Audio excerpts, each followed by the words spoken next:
Yo, yo, yo, we live on location. Me and the blackest one in Orlando chilling at home, but this time we got a 15-year pro. We got a couple-year all-star. We got a two-time champ, man. We got him coming out of North Kakalaki right now. We got David West in the building, man. We appreciate you pulling up, big dog. Yes, sir. Yes, sir. And we appreciate you coming on the show with us. Remember them days in Portland, man, you was in New Orleans, man, enforcing. And me and Zebo used to talk about your ass all the time. But, man, we appreciate you coming on the show rocking with us, bro. Yes, sir. For sure, man. Thank y'all for having me. When you first got to the league, who was the first person to bust your ass? Oh.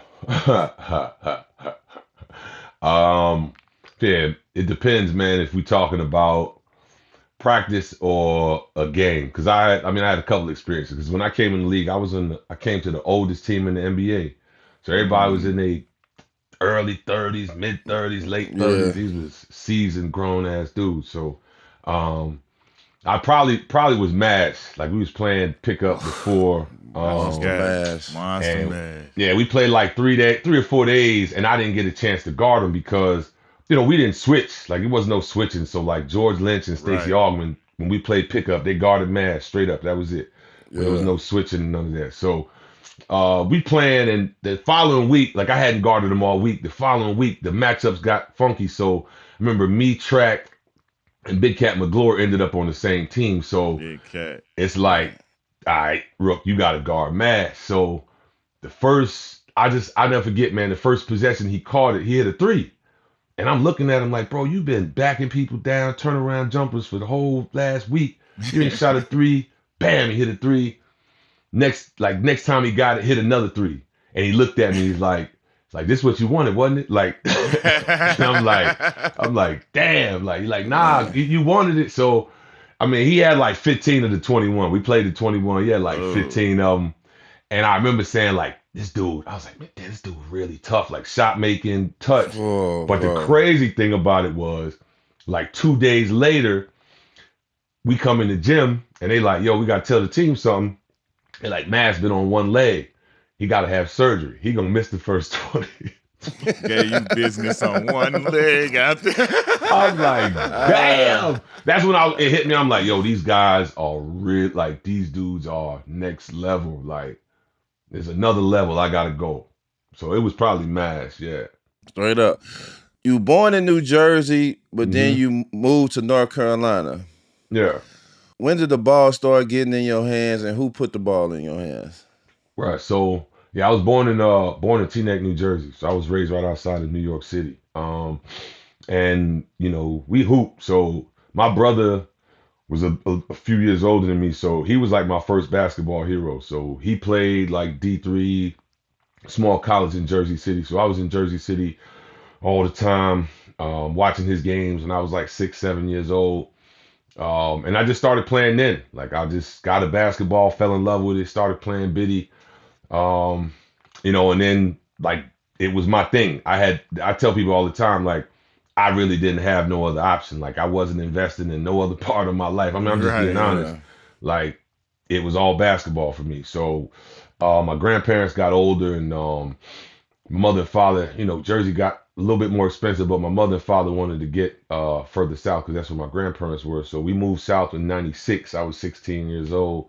And I did 2 years of high school down here. I didn't, I hooped, played, did what I could basketball wise, but I had messed my grades up in Jersey so bad. So I basically flunked out of high school my senior year, did an extra year at Hargrave Military, and that's when everything changed. Yeah, everything changed for me at Hargrave. You transferred to Hargrave after your senior year? Yeah. So you did basically a prep year. You did a prep year, Yeah. I flunked out of Garner, didn't graduate from Garner, and then ended up graduated from high school from Hargrave, doing that extra year, getting eligible because we had to be eligible. I just didn't have the grades, and that at that time I'm like, nah, I'm not the type of dude that could go to JUCO and make it happen, or nor could I go to a school and sit out.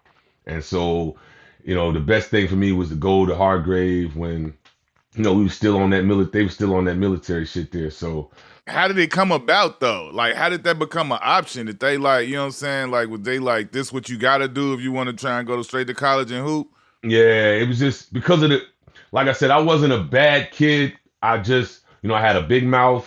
I knew how to just get by, you know what I'm saying, in school. And, qualifying for the SAT and all that stuff was going to be a long shot. So it was either JUCO or prep school. And, just I was still under the radar, wasn't being recruited like that. So everybody was like, you need like a kick in the pants. Like you need a wake up call. Like you need, Yeah. that foot down. And like, That discipline. yeah, so Hargrave did it, man. Like waking up at 5 and all the you don't get no privacy and you got to share bathrooms and you on somebody else's time, somebody else's schedule.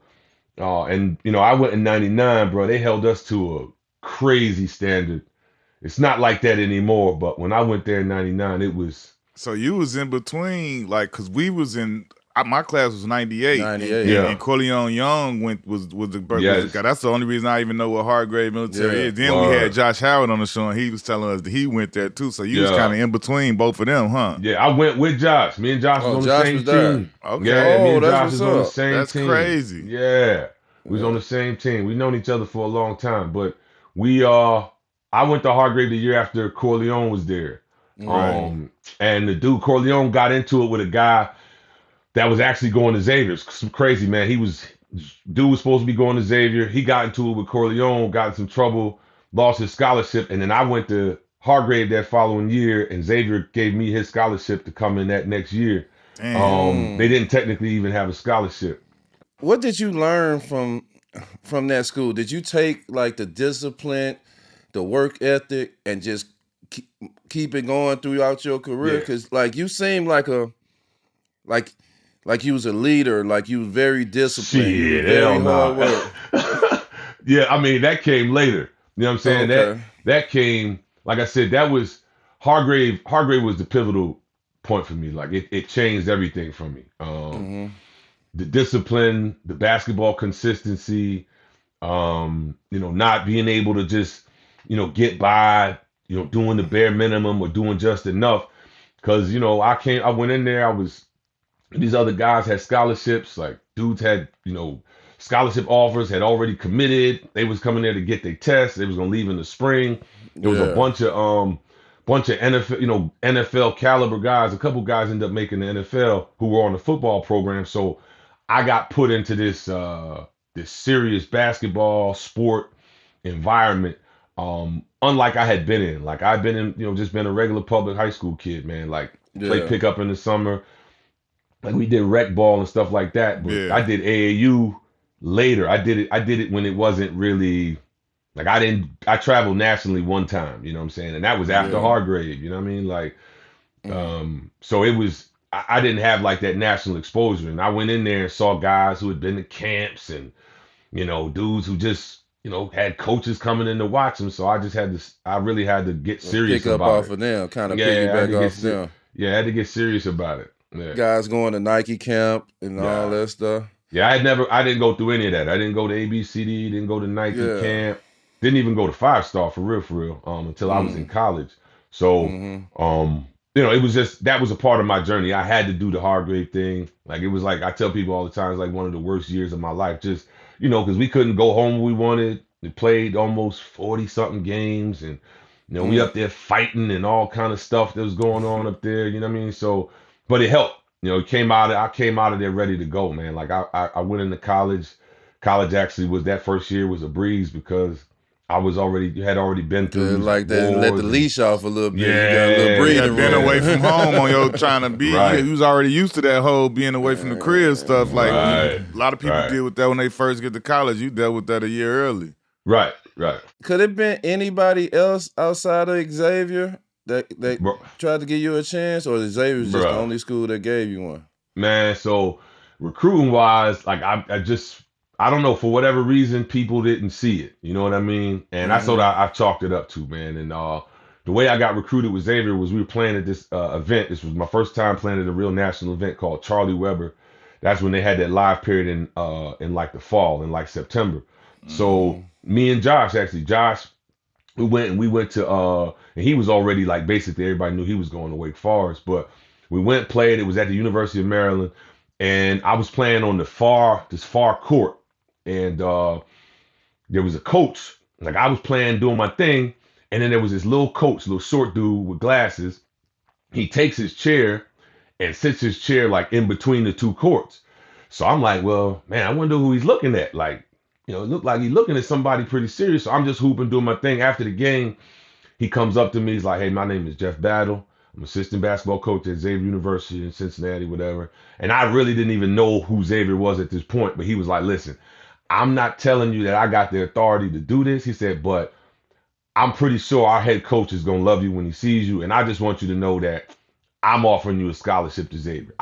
You can't commit on, like he's telling me, he's like, coach got to see you and all that stuff. He said, but I want you to come to Xavier and I'm going to do everything I can to make sure that coach sees what I see. And I was like, I was floored because no coach had ever been that straight up with me. Other coaches were saying, we're going to wait for this guy. And I went on a trip to UVA and had like a really bad experience. They got beat by like 50. Duke, no, I'm serious, bro. Damn. They got beat by like 50 to Duke. When Duke had Elton and Duke was loaded. Oh yeah, that's when they had everybody. Yeah, no, they had Maggette yet. Yeah, they had a lot of dudes, bro. They ran through Virginia, and I was sitting front row, and I go into the locker room after the game after they just got ran by 50, and basically Ralph Sampson, I'll never forget, Ralph Sampson is in there. He's like, yo, you a recruit, right? I'm like, yeah. He like, yo, you coming? You ready to commit? We need help. And one of the coaches is like, nah, you know what? We don't know about this one yet. And I looked at him. I'm like, yo, what? He's got beat by 50. 50. Like, what? You don't know about this one. I said, you need all the help you can get. Right. I was like, okay, all right. So at that point, I was like, you know what? I'm no more chasing, like, trying to get to the biggest school. I said, wherever they want me the most is where I'm going. And, I remember maybe Coach Prosser came and saw me a week or two after that. He saw me play at Fork Union, walked across the court, was like, yo, you got a scholarship. If you want to come to Xavier, I'm offering you a scholarship. I don't need to see any more. And I was like, all right, well, I'm going to come on a visit. If I like the visit, we in shape. So I went on a visit.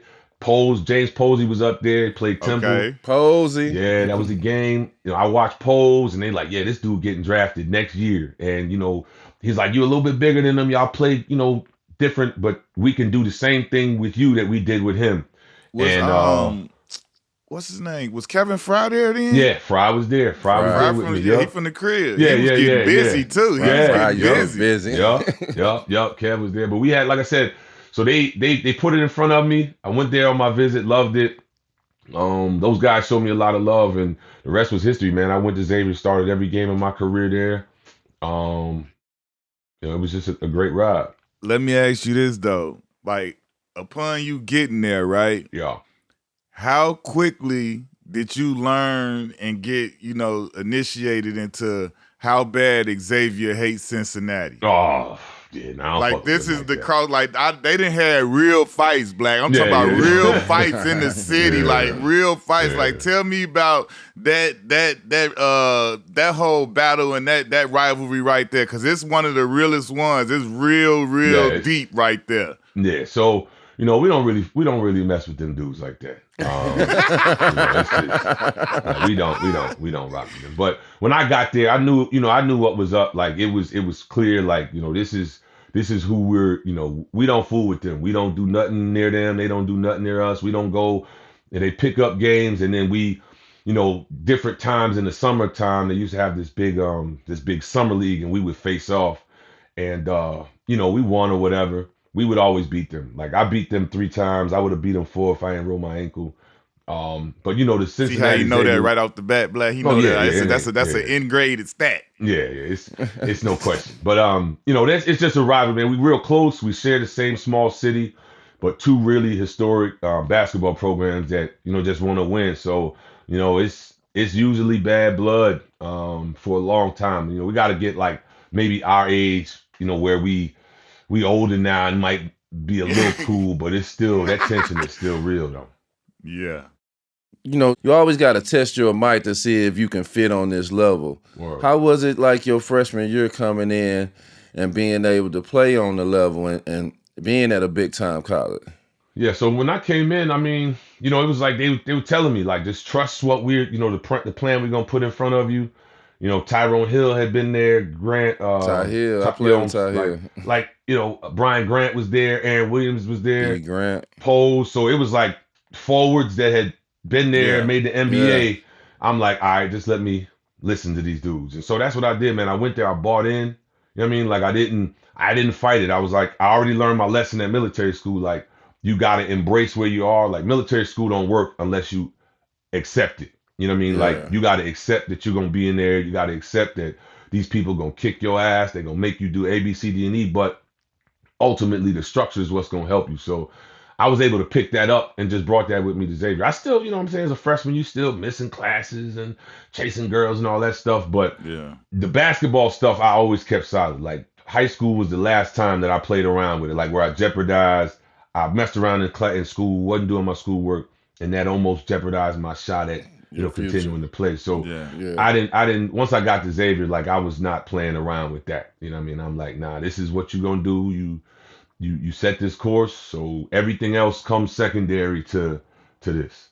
You said you started every game your college career, right? Yeah. So how as a freshman, as a sophomore, you having 5, 20 games. At no point was it like, should I go? Should I leave? Yeah. Like you know what I'm saying? Like because you graduated, you waited all the way Yeah. to senior year, got national Right. player of the year, and did everything as a senior. But like to start every game of your career, that means from freshman to Yeah. at some point you gotta be looking like, damn, like I mean, Right. like how did that go for you? How did you end up staying the whole time? So it was just like trusting myself, knowing like I wasn't ready, and I'm just not a dude that I'm not capable of going and waiting my turn type of deal. You know what I'm Right. saying? Like, so after my sophomore year, I'm like, yeah, I hear people talking, like some coaches that the first time, like, you don't know these coaches, but they start saying stuff about you, like, yo, okay, all right, that changes you. So I started to change a little bit my sophomore year. My junior year, it was like, yo, we think you one of the better players in the country.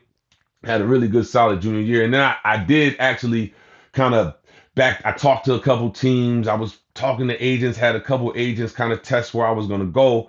And they were saying, you be first round, mid to late first round, something like that. But like wherever you're going to go, it's not a place where, you're going to probably sit for a year or two or whatever. So I'm like, nah, it'd be better off to Right. just stay in school. Stay. Stay in school, no rush, get the degree, and just enjoy competing, playing, and being older when I got to the league and a little bit more ready to play. Now, I wasn't banking on getting drafted by the oldest team in the league, but I was ready when I got to the NBA, like, mentally, I was ready to handle, just everything that the NBA was gonna throw at me. How did you feel when, like, you started winning Player of the Year, you started winning these awards, first team, all conference, and all that? You won McDonald's. You had Right. you had a different role than everybody, but Yeah. now when you get on the high level, it's college and big time university. You Right. start to hear people appreciate what you bring to the table in your game. How was that for the first time, really being appreciated for how you play the game? Yeah, no, that was a game changer. Like, listening to coaches that, sometimes coaches that you don't even know are watching, but it's like the potential, right? You might face them at some point in the tournament or something like that. So it was hearing coaches like, like Tom Crean said some stuff, and Coach Boeheim said some stuff, and Coach Kelvin Sampson. I'm like, yo, all right, well, maybe there might be a little Right. something to this, because these ain't my family members. These ain't people. Yeah. They don't owe me nothing, but they're saying stuff so that, it was encouraging from a distance. And then, it was just internally, the coaches that I had at Xavier were always just pouring into me. Like, they just gave me all of their knowledge. I didn't have like the bad coaching experiences that a lot of guys have coming up. Like, I always got lucky and fortunate with that. Even, throughout my journey, I just got very fortunate to have good coaches, solid people that were just like, yo, you here to play basketball. If you ain't on no bullshit, we ain't on no bullshit. We'll get better. You'll get Yeah. better. We'll get better. Coach Mata, when he came in, because Coach Prosser was only there 2 years with me. Then he went to Wake Forest. But Coach Mata came in, and Coach was like, listen, if we win basketball games, you're going to get what you want. I'm going to get what I want. And it was just one of the most Yeah. clear cut sort of relational things, Why right? do A coach y'all should ever can't put be in front like of that? them. Why do y'all just can't Yeah, shoot you know straight what I'm saying? and let Like, the shits fall where they lie? Yeah, Just man. because we gonna find out at some point anyway. You Right. gonna get discovered, then it's gonna be bullshit. Like, come on, bro. Right, exactly. But he just made it real clear. So that just when you have coaches that do that, it makes your ability to play, go out there, and be productive, that much easier. So I was fortunate in that way, you know what I'm saying? But I never let people doubting me, and because it was crazy because when I was not getting recruited and it was kind of like, well, where is this guy going to end up? And well, he's not good enough for the ACC or the SEC or none of the big schools or whatever.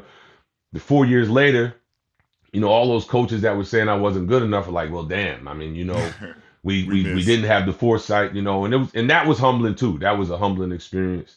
Just kind of not saying I told you so, but getting that, that personal vindication, like, yo, you believed when nobody else believed, you took a chance going to, because like I said, I didn't even know what Xavier was. I hadn't heard of the conference. It was the Atlantic 10, but there were a lot of big time players and guys that could hoop that went into that conference and played in that conference. And Temple was in that conference, so it was always, tough teams and tough players, and had like 3 Philly teams in there. So always dealt with a different type of athlete. So, it was one of them situations, like I said, man, just I always got lucky.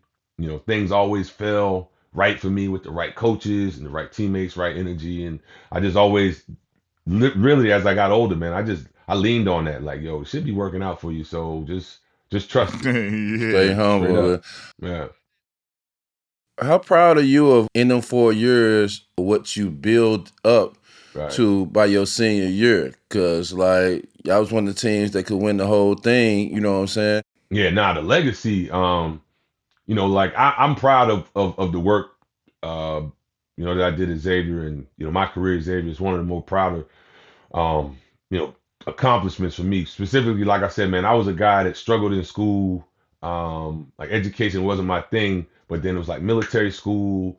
And then, just like getting in the right environment, small classrooms, like just the personal development I was able to undergo at that school really changed the direction for me. So, it was one of them things, man, like when you look back on it, like the locker room now, the amenities that the university has, obviously the program being in the Big East now, right, is a testament to the level of basketball that the school can produce. And, so it's, again, I don't have to really say a whole lot. Like, my name's all over the record books, and got my jersey retired there, man. So something that my family can be proud of even long after I'm gone.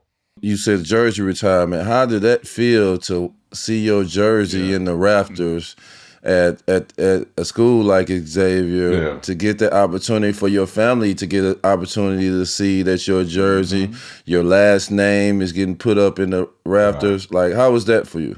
Yeah, so I mean, like I said, it's something that you can't really measure. It's there forever. But probably the most unique thing about that was, see, I got my jersey retired before I finished playing. Like, that's crazy. So dudes came in the arena, bro, and my jersey up there while I'm out there on the floor. So that was like, they wanted to do that before I left. Real love. Yeah, bro, for level real. of love and respect for Yeah. So, I mean, like I said, it was a huge chapter of my life, and it helped me, develop and become who I am for real. The David West that I know, I would never imagine or think that you telling me that you was this knucklehead. You failing out of school and you had to do all these things. Like, I'm telling you, like it's a true testament. And like some of these young kids to get to watch this, get to learn. Like, yo, like we all make mistakes, right? Yeah, but it's what you gonna do after those mistakes and how you gonna try and recover from them. Like, it don't gotta be over. Like, you a dude that literally flunked out of high school, you know what I'm saying? And like, I would never have thought that you was like flunked out of school and was like tripping and doing all this wild shit. Like, I'm like, salute to you for that, bro. Cause that's I never would have imagined that you was somebody that was tripping like that. Like, you didn't present bro. like that. And we all been in high school, we all been around them people like that. Like, I feel like I could spot them. Like, you snuck under the radar to me. Like, man, it's what happens. You got to figure it out. I just didn't take things serious. Like, when they tell you, man, yo, you're 9th grade and 10th grade, I just didn't believe them. And then all of a sudden they like, yo, you ain't got the grades. You don't got nothing. And I'm like, really? They like, you ain't got nothing. So, you just you got to deal with the consequences, right? So it was like, yo, you can't graduate high school. All right, well, what's my next option? Well, we got to go to military school. You'll be able to get your high school diploma from hard grade military, and rest is history, bro. Yeah. I tell my kids in 10th grade, I got some juniors, and I Yeah. tell other kids, when life start life, and it's gonna show who it's you gonna really life. are. Right. When life start life, and daddy or mama can't take care of you, it's gonna show Right. you what it is. Cause Right. life gonna start life, and It's gonna life. Whether you this is got what money, ain't in rich, no book poor, or broke. nothing like that. You gonna have to Right. figure it You gotta out. Figure it out, man. Right. You didn't decide to go in the draft early. You waited till you don't have no choice Right. but to go. How many workouts you did during your draft process? Man, I did Like at least 18 to 22 of them. I mean, Damn. Yeah, in a month, right? See, Yeah, we bro. I was kindred brothers right yeah, here. I I went was through doing the same thing. Like everything, boy. bro. Yeah, because there was so many questions. Like, and I don't know what. Again, like I remember Mel Daniels, rest in peace.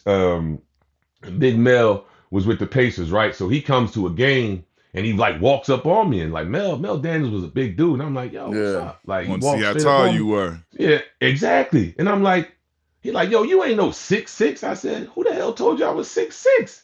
It was a lot of stuff out there about me, about my size, and he ain't tall enough to do this and do that. So it was a lot of those questions. So, I wasn't thinking about the draft through my senior year. And then they were like, okay, I told my agent, I told everybody who was interviewing me to be my agent. I'm like, yo, just shoot me straight.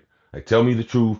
I want you to talk to these GMs, talk to all the people, give me an idea of where you think I'm gonna go. So everybody said, okay, middle of the first round. So I'm like, okay, I probably should be, top 8. And that's what I'm saying to myself. Like, feel like I'm a top 10 pick.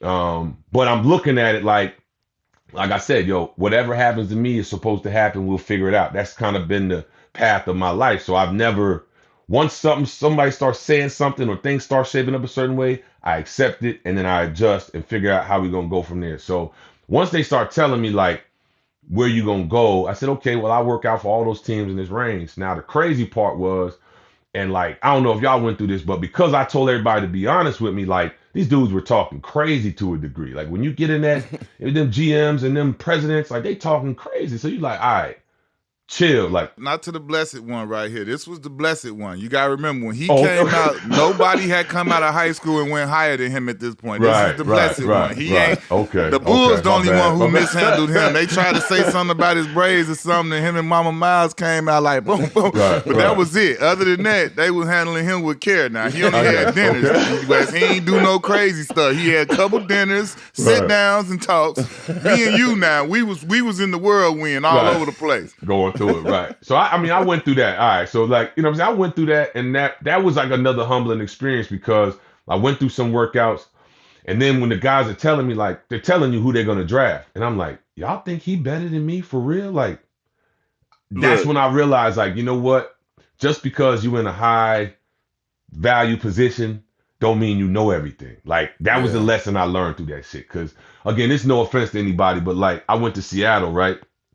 And I'm in Seattle and I'm like, okay, they got like they had 2 picks in the draft. They had the 12th and the 14th or the 13th, something like that. So I'm like, one of these motherfuckers, they should draft me one. So I go to the workout, have a good workout.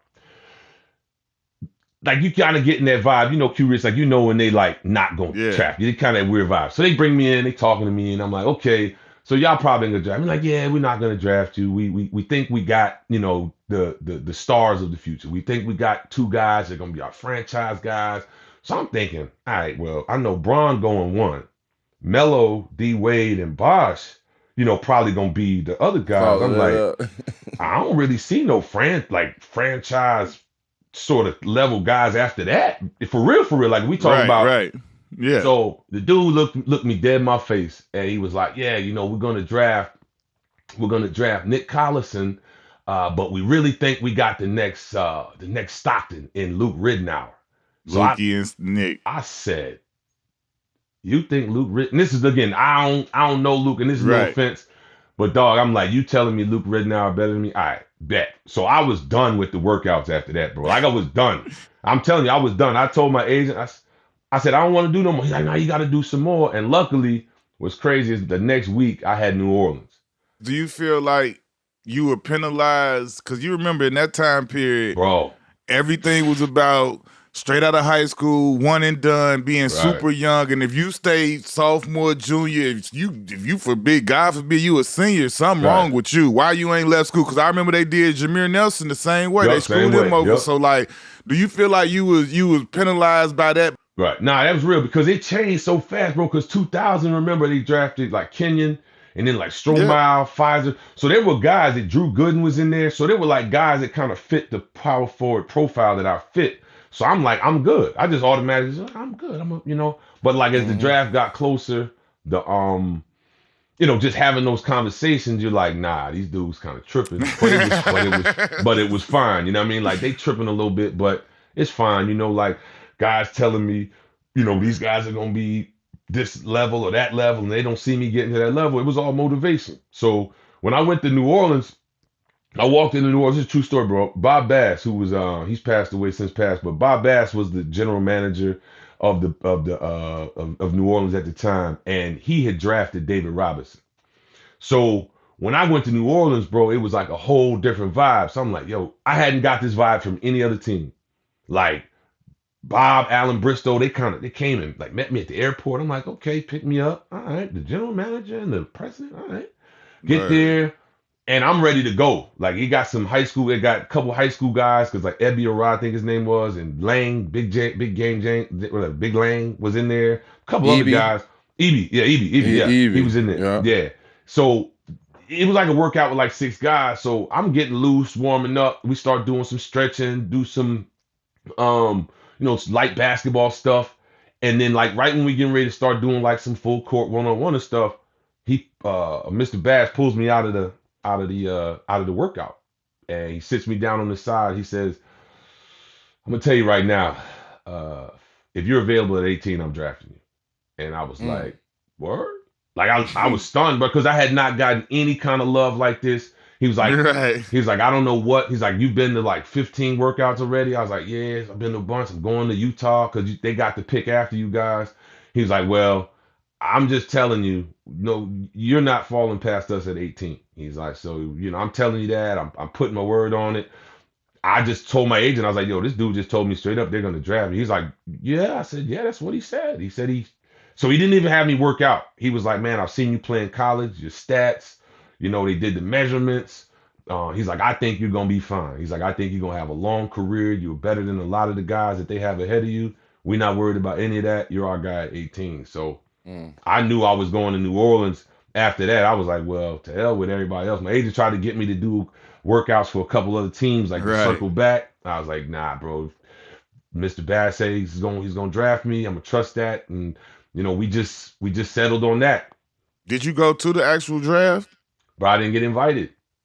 Damn. Yeah, I didn't get invited. See how they do the senior, man? The upper class player, the national player of the year can't get an invite to the damn green room, bro. Like this is what I'm saying, bro. That's all right. Yeah, Black. He got that 18th pick like me. Me and him, number 18 in the picks in the draft. You feel me? Yeah, Black. All right, tell us your process of how you did your draft party, and man, to hear your name on the screen, saying David West is getting drafted to this team, you officially, because if you get drafted in the first round, I don't care if it's top 10 or the 29th pick, that's a big deal, because you guaranteed a contract. Right. You guaranteed a 3-year deal with a 4th-year option. So to hear your name called and, to see your parents and your family and friends, to be around them, tell us the process of that whole day for you. Yeah, so it was pretty simple, man. Like I kept it chill. It was at mom and dad's house, my childhood friends. My girl was there, my brother, family, my uncle, just real my circle. Wasn't too big of a hoorah, and I was just waiting. Like I'm waiting. Like everybody was going, and my brother and uncle talking crazy. They like, yo, this every dude ain't pick, better. every pick. they going hard, and I'm like, we good, So when my name got called, man, I remember just feeling really like this rush, because it was like I dreamed about playing in the NBA when I was a kid, Yeah. man. And Like watch when I so was many young, drafts of David Stern man, call them people names. Now he bruh. calling yours. Man, I went and I actually, when I was a kid, when I was in high school, man, the last thing I did with my high school in Teaneck was I went to the 96 draft, bro. We had a school trip to the What? 96 draft, bro. That legendary draft? That's What? the I literally sat at the side where, like, so we saw who was coming up. It was a crazy night, bro, because, like, Boys to Men was sitting in, like, the row ahead of us. And then this dude, y'all remember a dude named Priest Lauderdale? He was like Yeah, the football seven, player, Kansas City. Oh no, the big, big dude, yeah, 7'4" dude. big dude. Yeah, He he from was Chicago. huge. Yeah, he from the Yeah, crib. he was sitting in front of us because he was gonna get drafted in the second round or something, but he was there, and like we watched Camby and Iverson, Ray Allen. I was sitting in there that night, like watching the draft That's happen, and I'm like, crazy. nah, one day, bro, you know, The like iconic. the dream was always there. That That's night, man. crazy. So it was, That's one of the That best draft documentary, classes bro, ever. I literally You just was watched there. that documentary on Yeah. NBA TV last night because it was no games on the schedule. They Bro. had that on last night. I just watched it. I promise They you, had- if NBA cameras, whatever they got, they probably wasn't filming, but literally I'm sitting 3 or 4 rows up on the side of the stage watching the guys insane, walk up to the bruh. curtain to Dang, come that's out after crazy. their name was called. Yeah. It was meant for you to make it then, man. It was Right. meant for you to make See, it. that's what I'm Like saying, stuff man. like It's always- that brings the Bro. history of like you never know, man. Right. Like it was meant for you to make it in that jump. Right. Yeah. It was just like I said, man, it's always kind of always That's been crazy. like the dream was like right in front of you, right? Like it's just bouncing in front of me. It was always in front of my face. I could always dreamed about it. Always felt like, yo, you gonna make it no matter setbacks, whatever happens. They might say this guy's better than you, that guy's better than you. Just keep chugging, keep doing what you do. And I got there. You know what I'm saying? Like that's what all kind of hit me that night when I finally got drafted. Damn. You get to New Orleans, you got a veteran team. But the good thing about your veteran team, man, you got a lot of good guys as Yeah. veterans, man. Like Daryl Armstrong, Man. Mash, BD, like how they was veterans later on when you got to Golden State. Did that really teach you how to really be a true veteran? Yeah, like I said, man, I always got lucky. Like I go to New Orleans, right?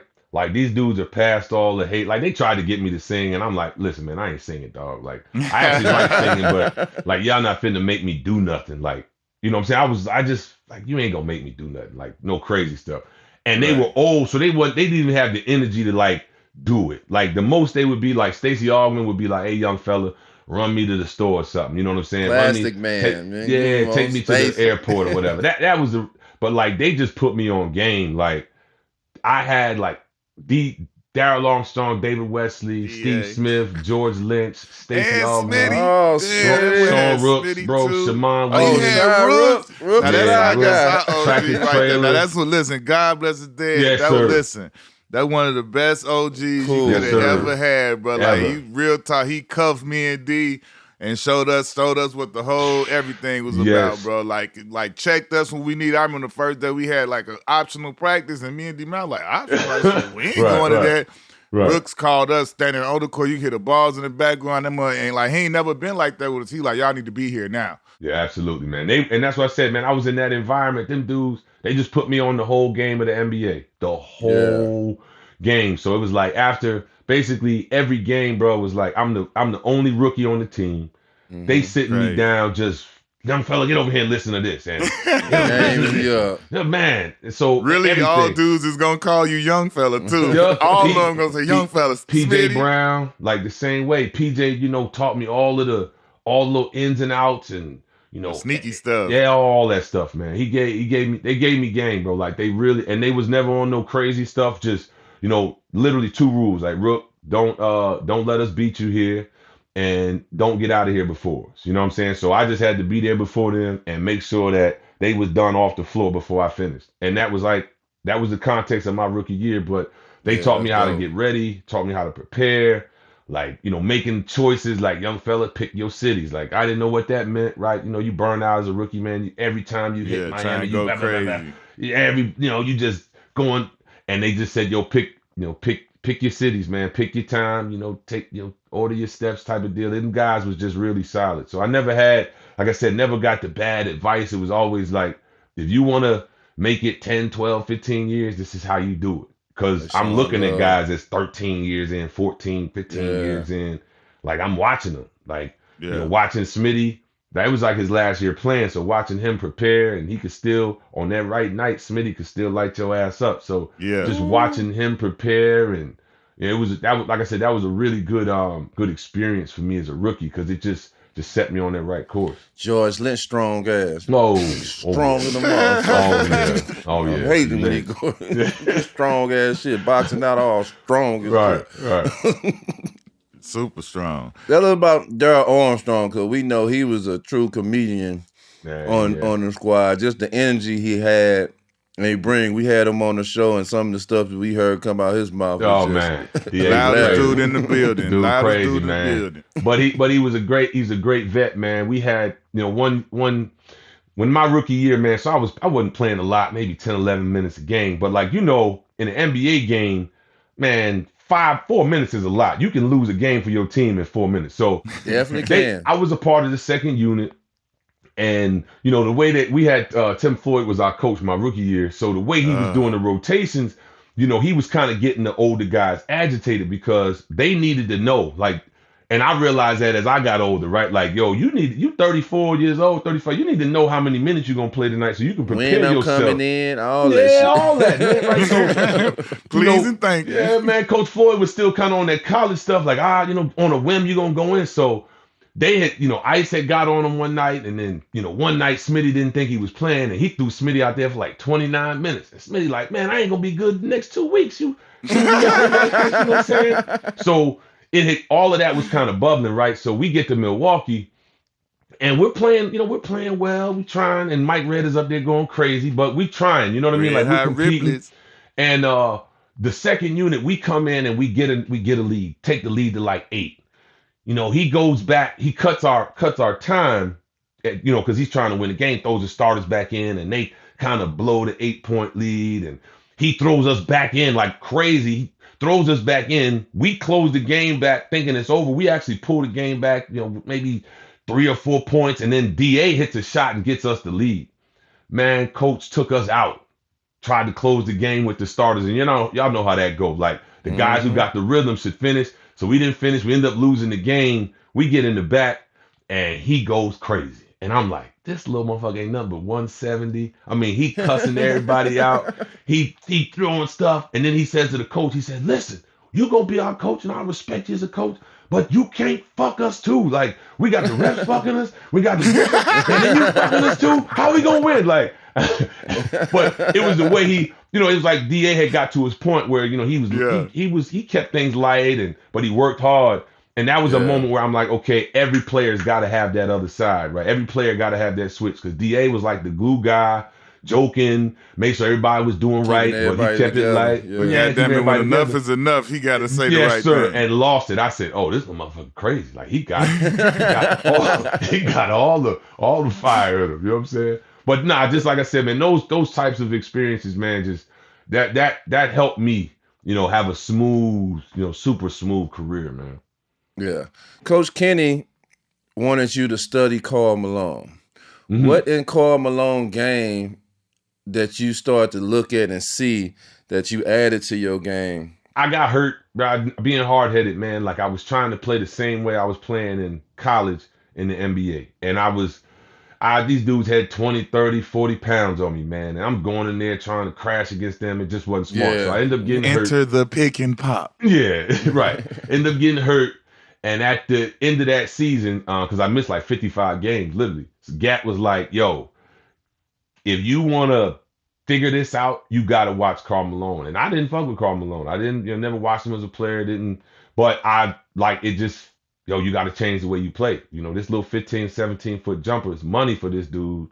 Ooh. And the thing about it was he was 265 doing that. I came in the league, I was 225, 230, barely, trying to overpower people. It was ridiculous. You know what I'm saying? Especially in those days where guys are 280. Strong as hell. Hey, wrestling with Jahidi White, man, I can't do nothing with that.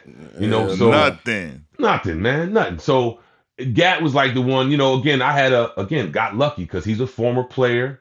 I had a staff that second year. We had Coach Scott. He came in and brought in a bunch of former players, Darryl Walker, Kenny Gaddis, and those guys they was straight honest with me. Like, yo, Gat said, yo, you wanna change the trajectory of your career?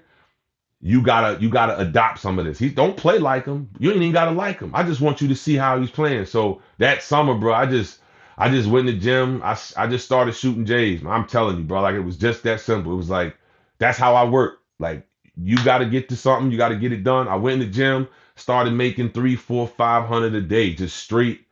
Nothing fancy, no crazy drills. Just literally got comfortable with 15 shooting that footers shit and all that and stuff. that ball going in the basket. You getting that summer, and then y'all drafting Chris Paul. Yeah. Like what did that do for that part of your game as far as like the pick and pop, like that combination? You get in the gym, and then coincidentally y'all get to draft the point guard, one of the best PGs ever. Right. Yeah. So we was gonna draft him or Darren Williams. It was clear. That's what they were saying. They were one of telling them. us- One of them. Yeah. They was the two then too. Right. But the connection was so CP went to Wake Forest. The Right. Coach Prosser that recruited me to Xavier was the head coach at Wake Forest.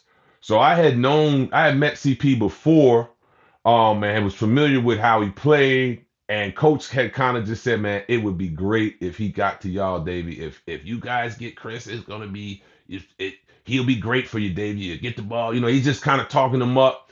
Once we knew we were going with him, CP and I, started talking, and again, I had already made up in my mind that I was gonna start shooting even before we drafted him. Like, yo, you just got to start pulling this joint.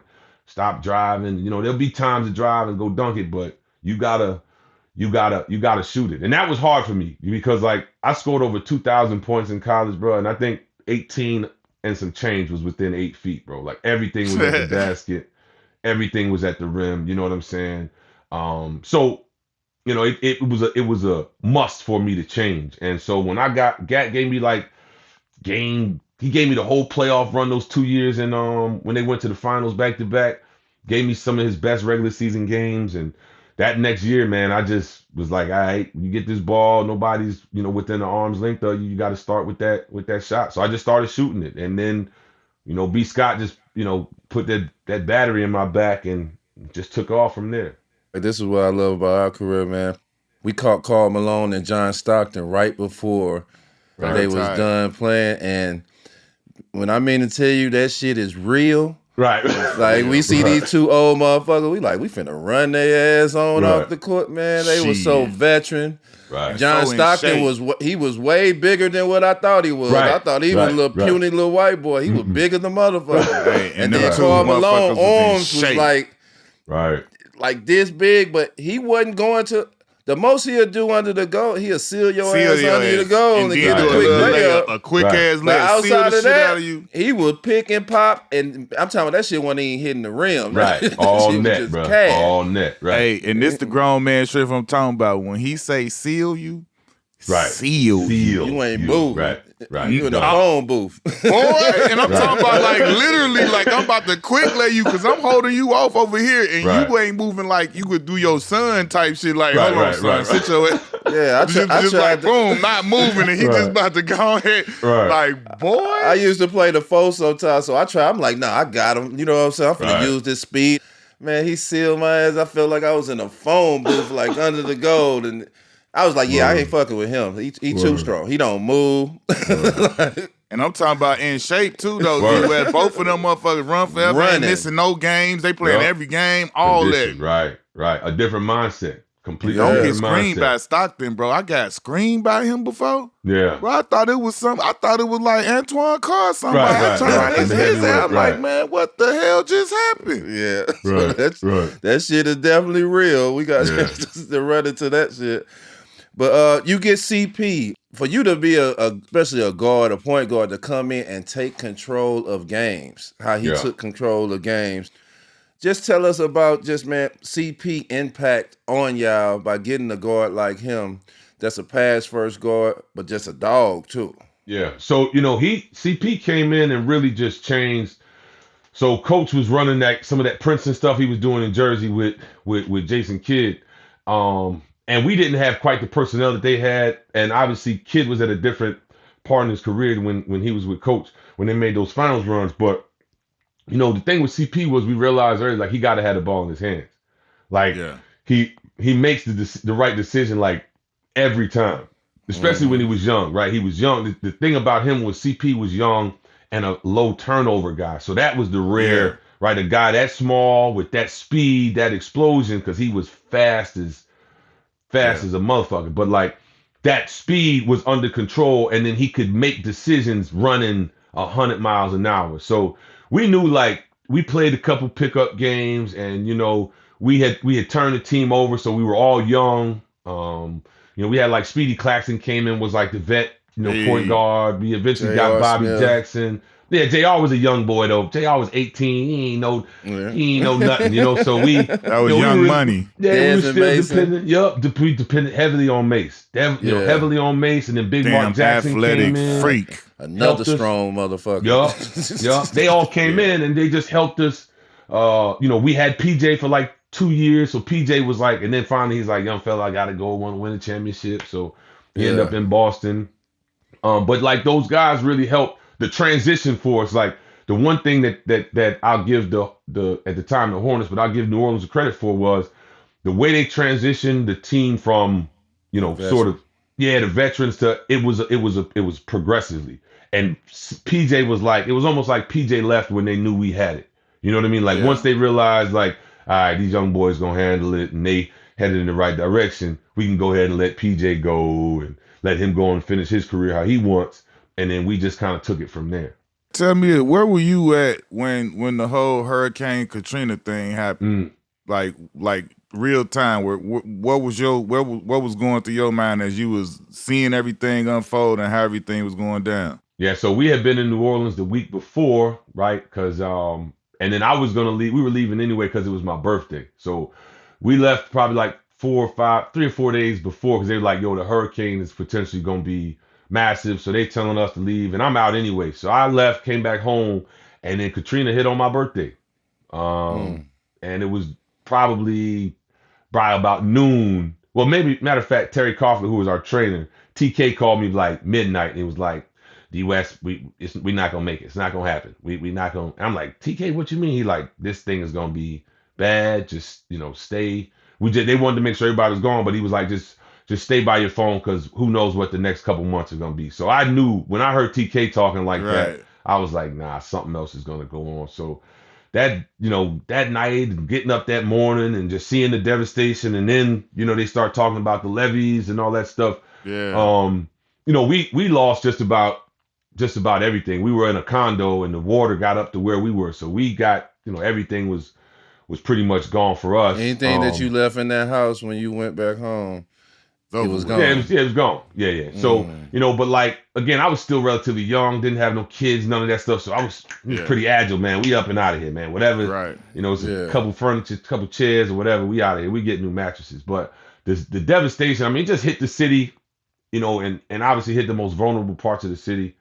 And we just had to figure out like we went from because we were like, okay, we're gonna go. We went in like a week later, went to Baton Rouge maybe and did some bunch of us gave some money and got some food trucks and stuff like that and all this supplies and stuff and tried to help in that way. And then we're just waiting. They're like, you can't go back in the city, we don't know where we're going. So we were just waiting until the NBA figured out where we were going to go play. You've been here for at least 3 years or so, Yeah. and you found a love for the city. But then, after them couple of days, you had the president calling them refugees. You see how the people are running to the football arena, how it's just turning to total chaos. And this is like a community that you call home now. Yeah. I was there to just see how the community just kind of unfold like that. It was bad, man. And I'll tell you, just there were a lot of people that didn't listen, right? Because they had been through hurricanes and situations before. So a lot of folks lost their lives, for a large majority of the people, particularly in this country, right? Like the value that they have in their home is all the equity and the value that they have in their life. So, for folks to lose their homes and then the insurance companies were scamming people and not, giving people what they rightfully do. It was just a nasty situation, man. Like there were a lot of people that were adversely affected by it. Obviously, looking back, I mean, that was one of those moments, man, where I really you kind of self-reflect and you're thankful for how fortunate you are, but you also feel helpless in a lot of ways, right? Because it's black folks that were down there, bearing the brunt of the Yeah. disregard, right? People leaving them be. Folk, man, it's hot as hell in New Orleans in August, man. Like, Yeah. y'all know what it's like down there. So for to see that kind of disregard, for the lives of the people down there was definitely gut wrenching, and I think a lot of us were really moved, by the way that not only the city but the way that the government handled those most vulnerable people in that moment. During that time, you seen a lot of Greyhound buses and stuff like that kind of take people from New Orleans to different type Yeah. cities all across the United States. I remember I was in Portland. It was people from New Orleans that got driven all the way out to Portland. A lot of families kind of got separated and so forth on. But then y'all get the opportunity where they choose for y'all to go to Oklahoma City. And Right. from the outside looking in, it looked like Oklahoma embraced y'all in a way that it was very, very needed. So Oh how was yeah. that to go to Oklahoma and give it? Because it seemed like y'all was in the same boat, even though y'all wasn't. But it felt like y'all was like the people of getting just Right. shipped out to a different city to kind of start over. No, that's real because like what I remember about that year, those 2 years was, there were every city we went to, when we played on the road, we were visiting with, people from New Orleans. Like there was a group of people that had been displaced and placed in Denver, and They would Mm-hmm. have come to the games. yeah, we would see them, and we did that like almost every city.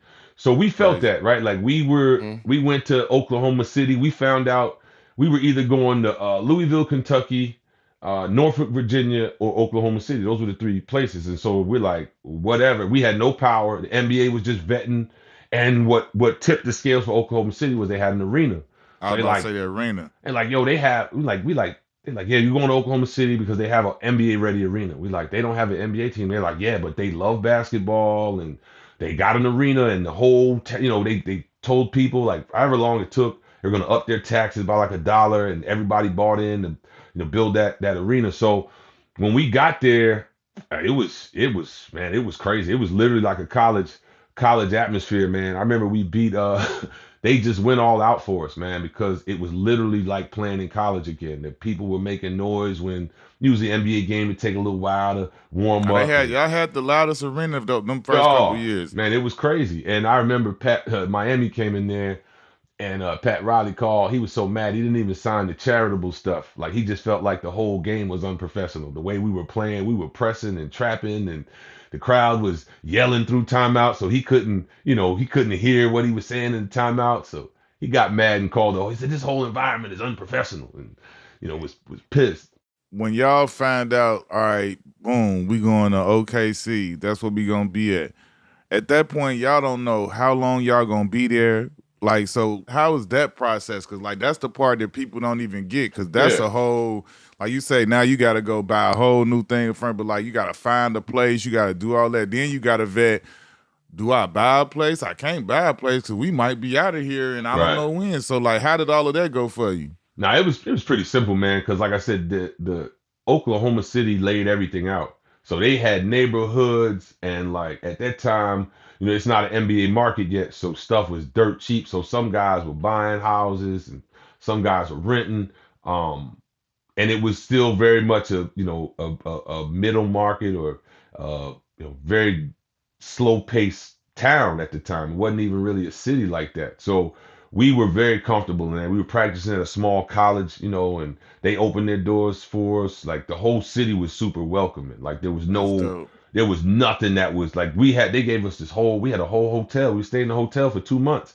And then finally, maybe by like December, guys started moving out and finding places, but they had literally this working list, and so we all lived in close proximity to each other.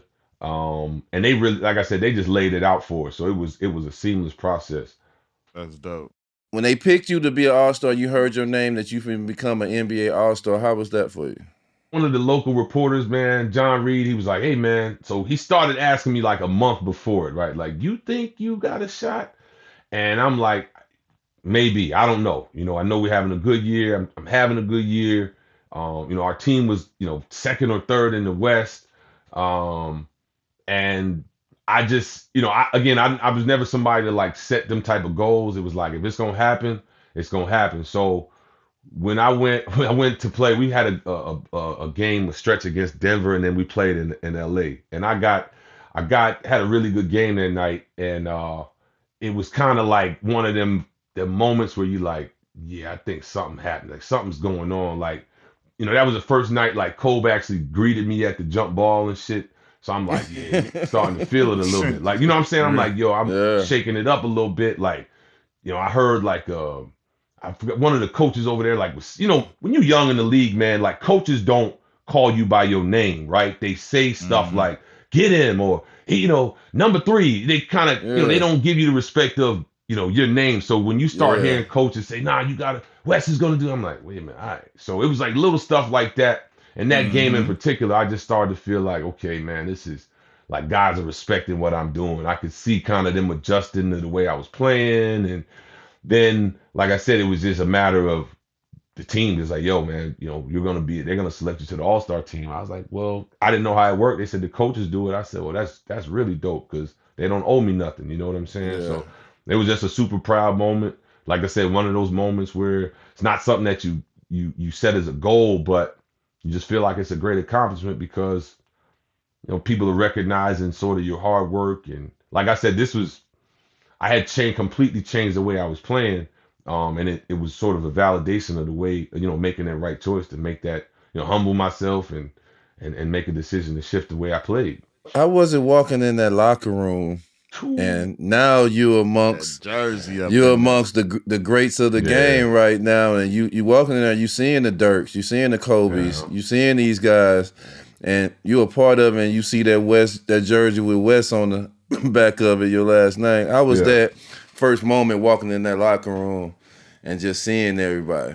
It's just one of those moments, man. You just, as a young kid, you don't necessarily, like I said, I don't know if you can say, like, you can say it's what you're dreaming about, but it feels like a dream when you're in there. You know what I'm saying? Like, it feels like this shit ain't real. Like, I'm watching. I remember because they do this thing where they bring the locker rooms together, and you got like this big locker room where you got the East on one side and the West on one side. So I'm like sitting over there, and I'm actually sitting next to Kobe and Tony Parker, and that's already a trip because they like talking and having their conversations. Oh, I'm like in between both of them, and they like talking over me. And like you ain't even there. Yeah, you're just quiet. But I'm staring across. I'm staring across the way because like KG is over there and Allen Iverson's over there. I was a Ray Allen. Ray Allen is over there. So I'm like, yo, man, this is crazy. This is a trip. Like, it was a real live trip, man. So it's one of those moments where it's like one of those, man, like you kind of like you made it moments. Like, damn, yo, you in here and you kind of they treating you the same kind of way. So I just, like I said, I enjoyed it, man. I just always attributed it to hard work and staying the course, man. Not getting defeated or allowing things to push me off my path.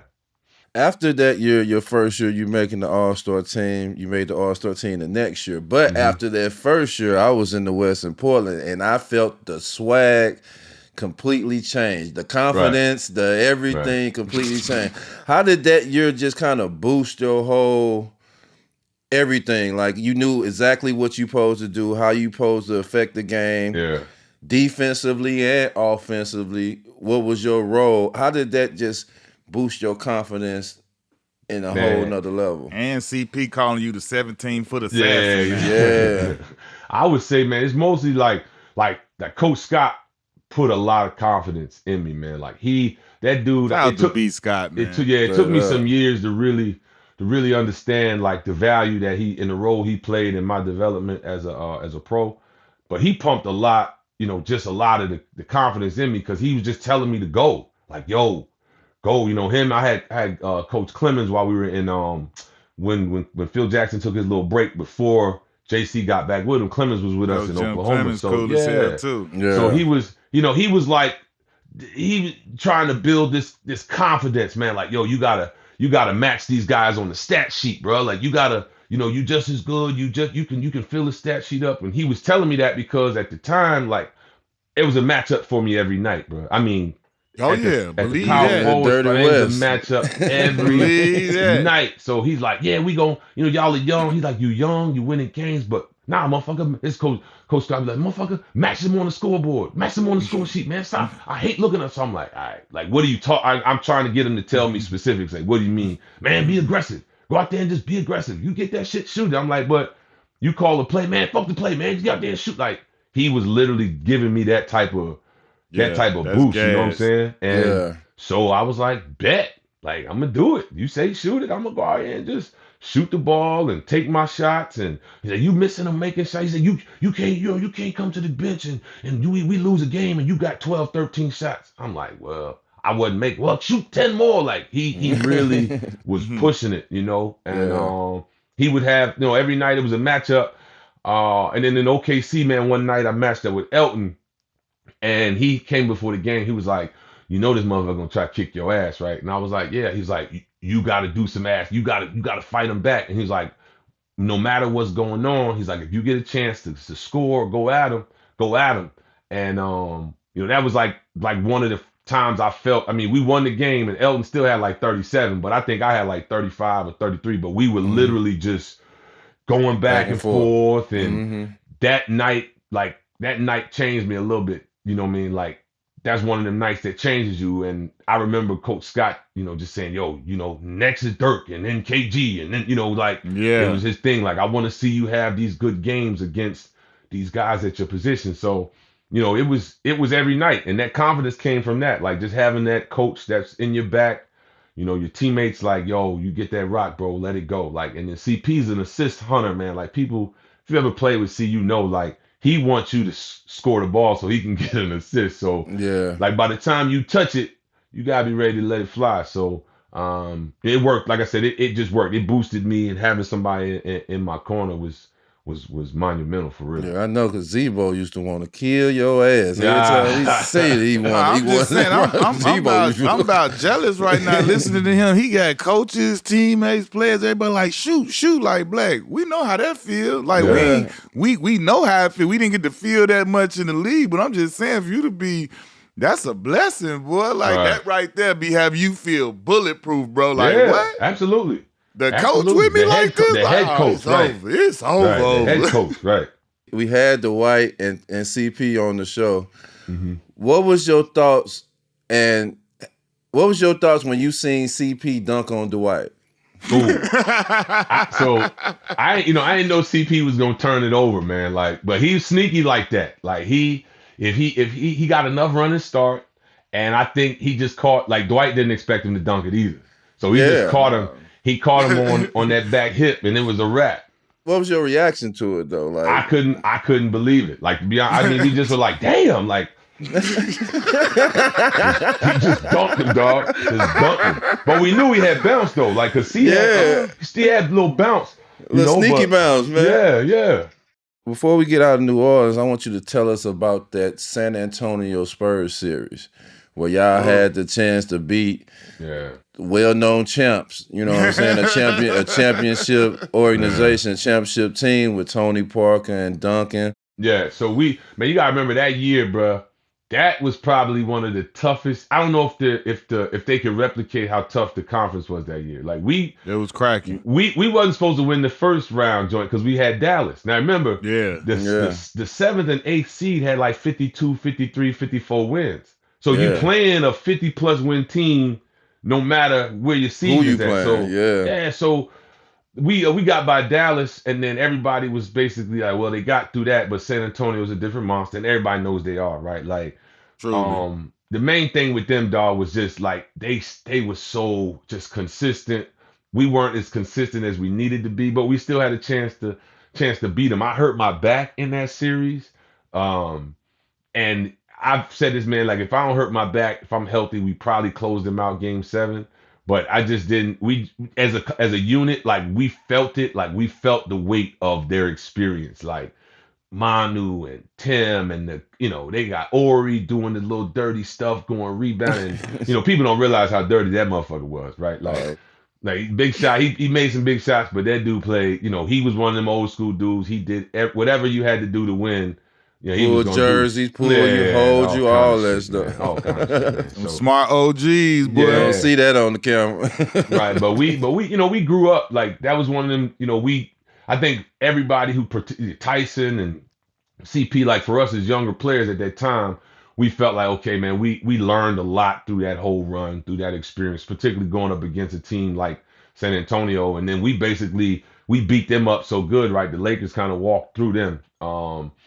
But that was one of those situations, man. Like game sevens are those games where it's just every possession. If you ain't been through it, and you're young, you're gonna make some mistakes that the other team is not gonna make. They're gonna figure it out and execute.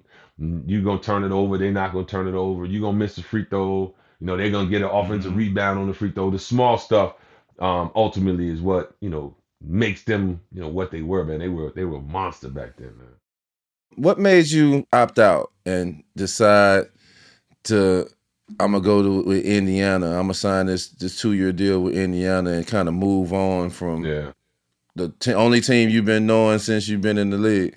Yeah, so I tore my ACL that March, and we were set to make another tough playoff run. We were going, we had Coach Monty Williams. Monty had gotten the job by then, so Monty, yeah. we had kind of like Monty had kind of got me back on my shit. I was averaging almost 19 a game. I'm like, okay, we got the vibe.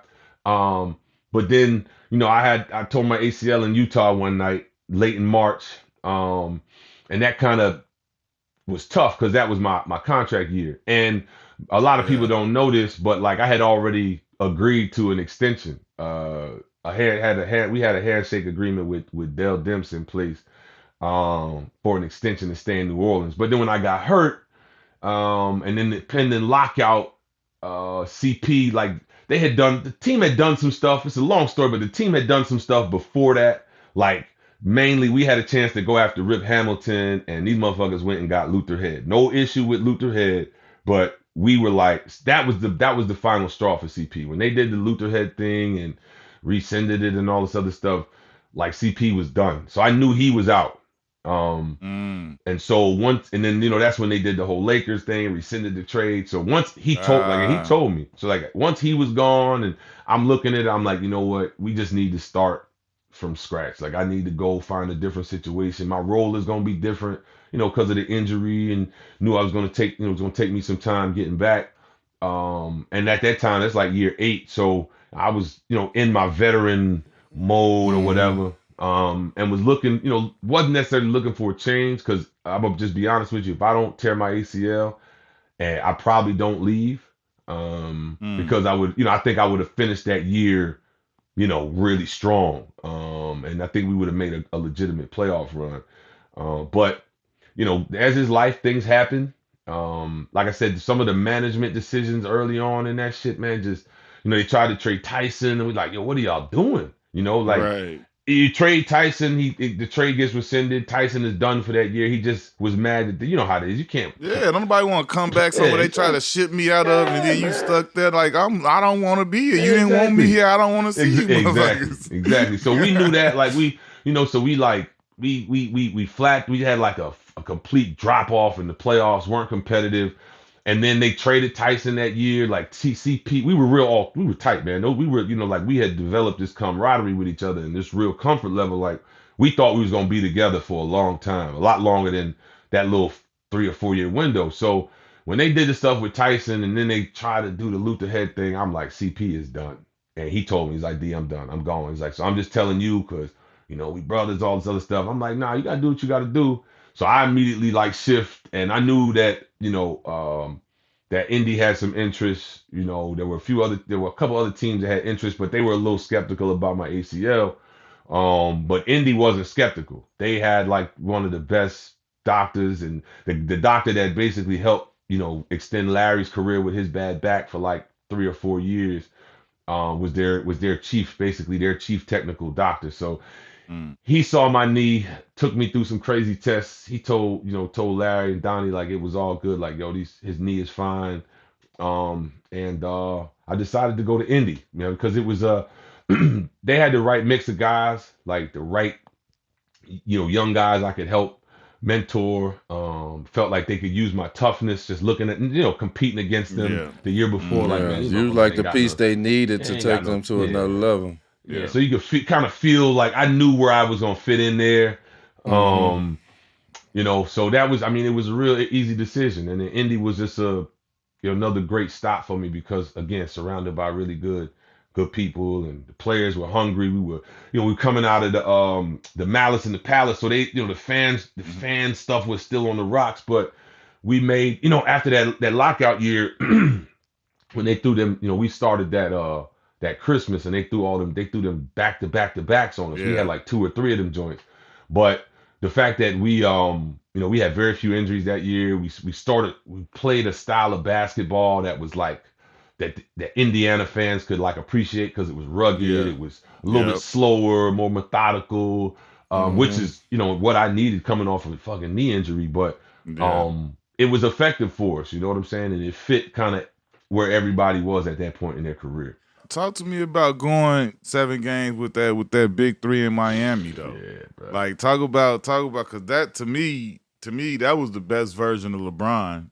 Yeah, you ain't The lying. Miami Heat, you ain't lying. Yeah. and we was there. We played up against it. Like Right. talk about him in that series and just that big 3 playing, taking them 7 games because y'all was game. Word. Y'all was ready for the fight. So like that I love that series. Yeah, so they beat us. They knocked us out 3 years in a row. Yeah. Conference semis and then the conference finals 2 years. We just, it was one of those things where you had to like believe, and it was over the course of that first year we played them. Coach Vogel's first full season, and they came into Indy that lockout year and they beat our ass, man. Like they ran us. They might have been up like 25 at the halftime or something.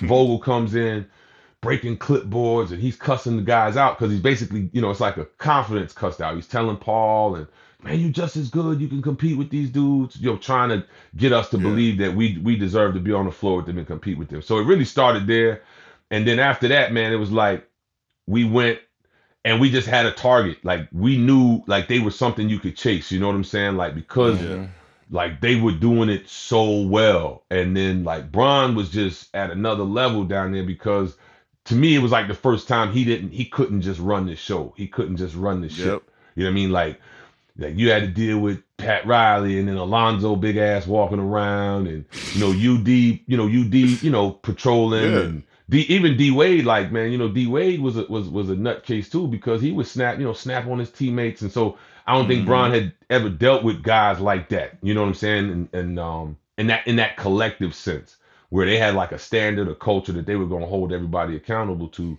And it just made them, especially down there, it just made them damn near impossible to beat, man. Like them competing against LeBron and like, I got a crazy history with Bron because I first seen Bron like when he was after his freshman year in high school.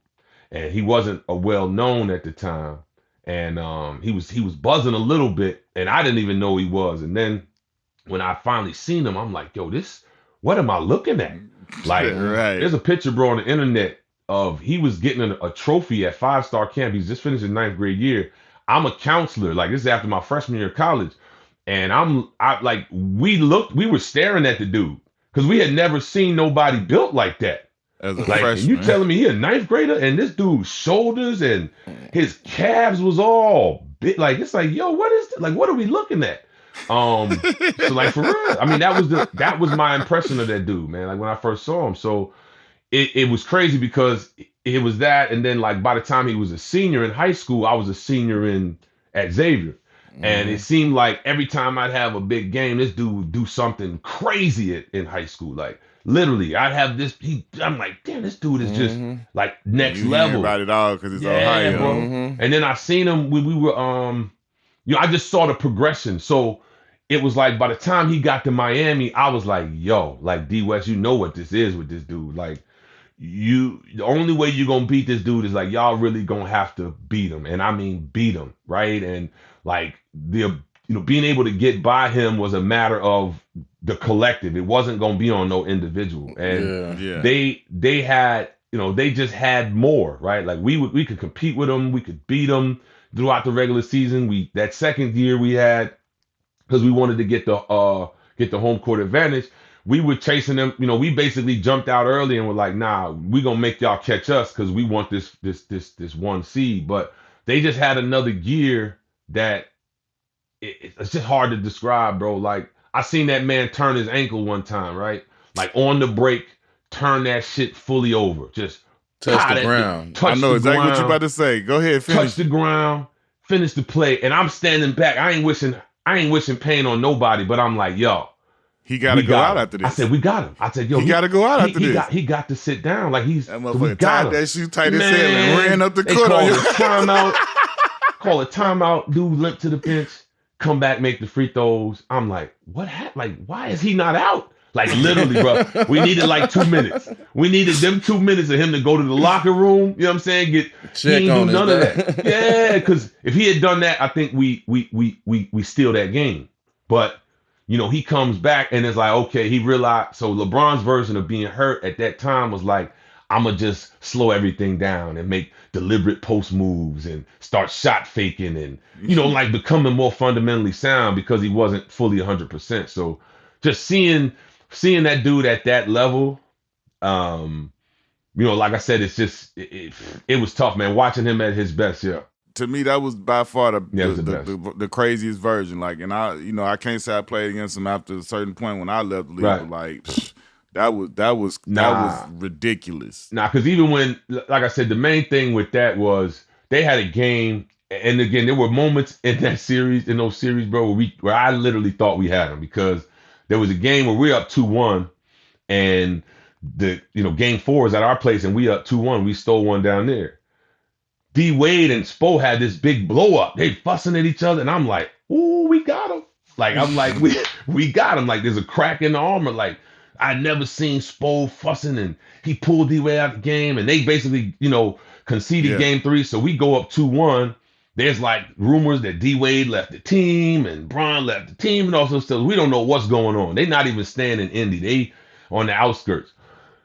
We go to game 4, and it literally, bro, I mean, they made every play. Them two. Like it was almost like they were like, listen, yo, because they knew we go up 3-1.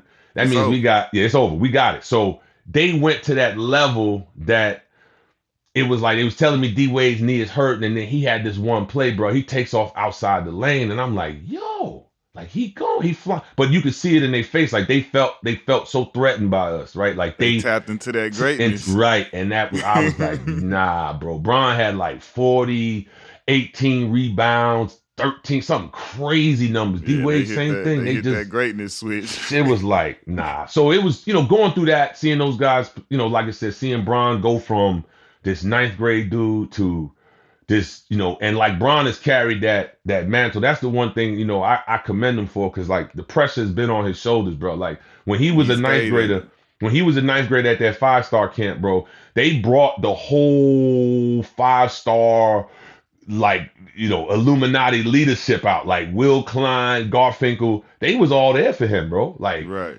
It was like, yo, is this kid like that? And it was like, they was there to like validate him. And then you just saw that validation year after year, like everybody saying like, nah, this dude is going to be like that. And then by the time he got to the league, you watching him, you're like, nah, bro, like this dude, and you seen it. Like when we was in college, bro, we was out at Michael Jordan's camp, we kicking it. Like, we college dudes, not this dude, bro. This Rich they eating snacks, and he's stretching and he hydrating, and we like, nah, you like this all the time? Like it's the summertime, bro. Relax. Like no letdown, like no chill, like just complete commitment. So you start seeing that, and then like when he's threatened, like, and that's what we were. Like when we were in Indy, we were a threat. So it's like when he's threatened, he goes to a level that's just.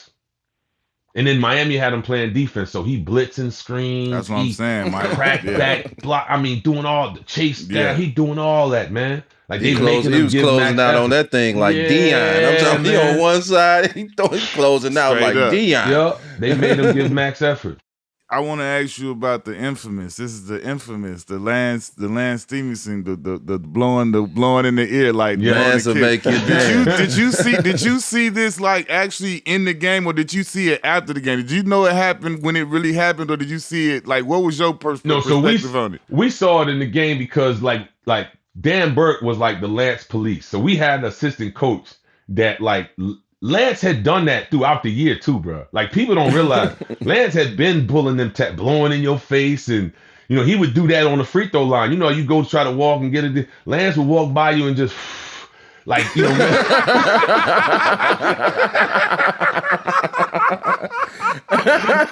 I'm serious. He would do some crazy. Lance would do some crazy shit. So, you know, like we saw it and we weren't. You know, we like that's Lance. Lance do this shit every day. Wasn't Like, no so, big deal. Right. So when they saw it on TV, it was like, what? You know, woo, woo, woo. So it was a And bigger it was deal. LeBron. But yeah, we seen, man, Lance did stuff like that every day. Cause he tried. Lance is a competitor. Dance, he gonna try to do what he got to do to win. Get under your skin. Yeah. You know, during that 4-year run with Miami Heat, and y'all got a chance to play them. How was it seeing Tyson play with Dallas and beat LeBron them that first year? And my next question is, how was it seeing within them 3 years the becoming of Paul George? Right. Well, I tell you this, man. That Dallas championship was our championship, man. That shit. We had beaten Dallas, and then we gave him our center.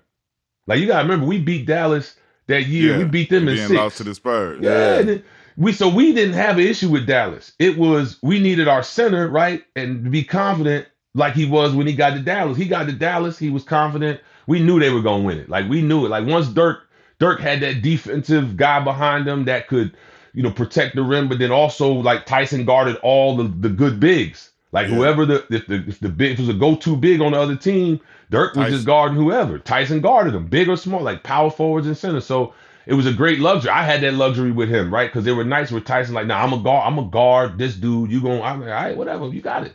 So they, you know, watching him win, obviously that was tough because we knew we had that, you know, we had him and we just needed a couple pieces to get us over the top. The main, like I said, the main thing, most importantly, like watching, I would say watching other people win is like knowing it wasn't your decision to make. Like it wasn't me making the decision to move. Yeah. You know what I'm saying? Like that's when you're a player, you at the mercy of these dudes, man. Like, so they make a decision, it's gonna affect your career. You don't get them years back. So that was always the hardest thing. You know, watching other guys win. But then like when I got to Indy, my role changed. It was about, you know, getting Paul and those young guys to a place where they could be confident in what they were doing and confident in competing every single night. Cause they would, you know, it was a fun loving group, but like they could be too silly. And I just brought the seriousness to them. The adult in the room. Yeah, had to help, you know, just help that.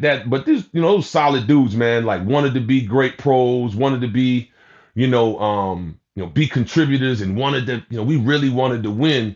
And so P, you know, we had to not force it, but we had to push P because his confidence had taken a hit with Coach O'Brien before. And then, you know, Coach Vogel was the complete opposite. He just was all about, yo, P, you're going to be great. We're going to pour into you. You're going to be the guy we need you to be.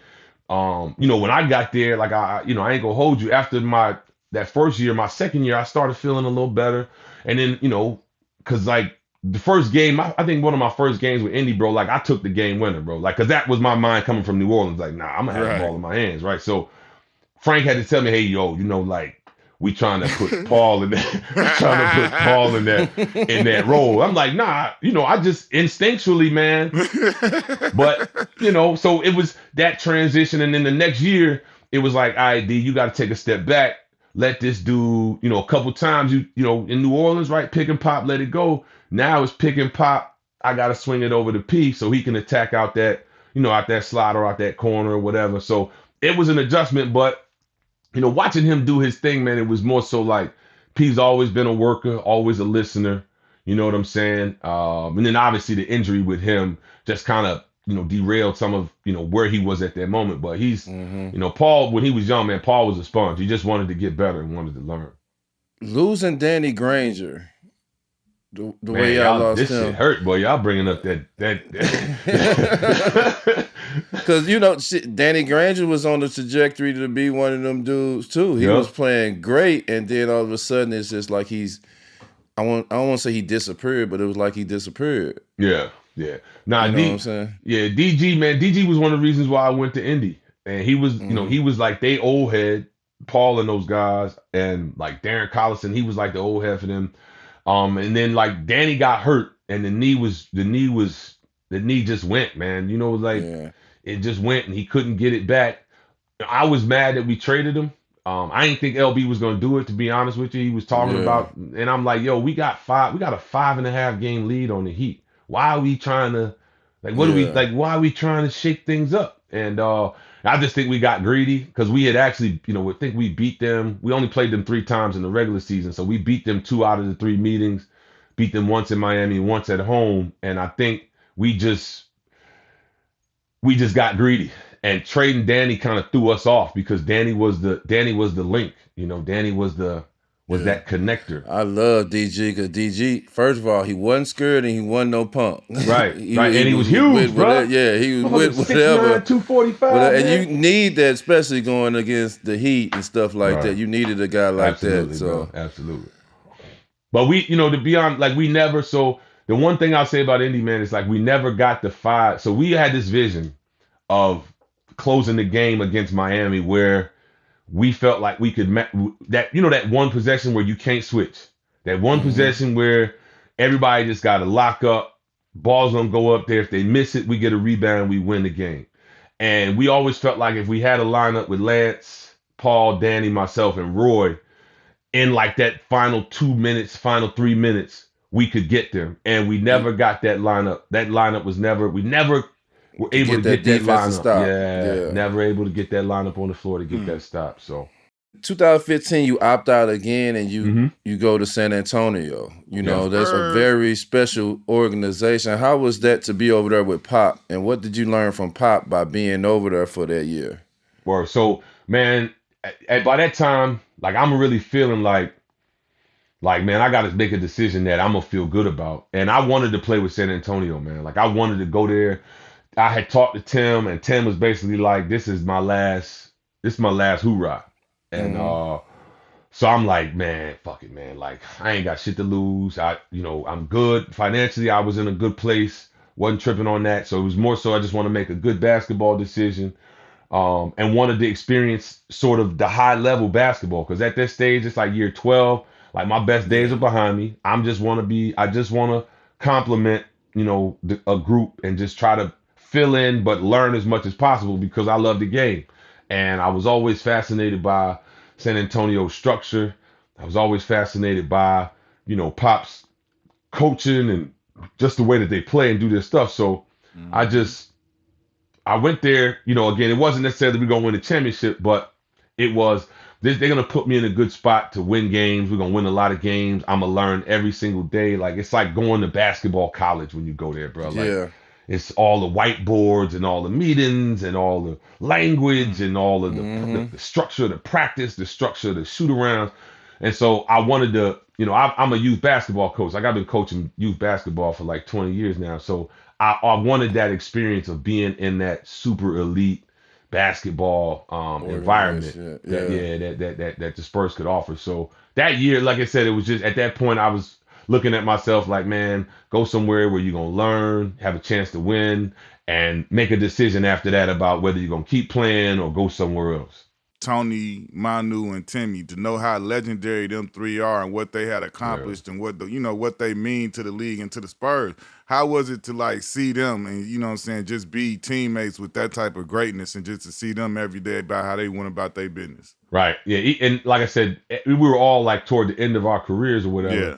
But you could like every now and then, man, like TD would have these moments where nobody could guard him in practice, bro. And he still had stretches of games where you just couldn't deal with him, bro. Like he was just scoring. Right. He would just, if that knee was feeling right and the right temperature and stuff, like dude was a real problem. And then, the main thing with them was like learning some of the, I don't say some of the secret sauce, but just learning the accountability stuff and like how hard Pop coaches his best guys and has always coached them that way. But they got a great amount of respect for him because they always felt like he's trying to get the best out of them. Watch, like I said, Manu's like Manu should be, listen, man, Manu should be a head coach, right? But I don't know if he wants to do it. But like, dude's just a basketball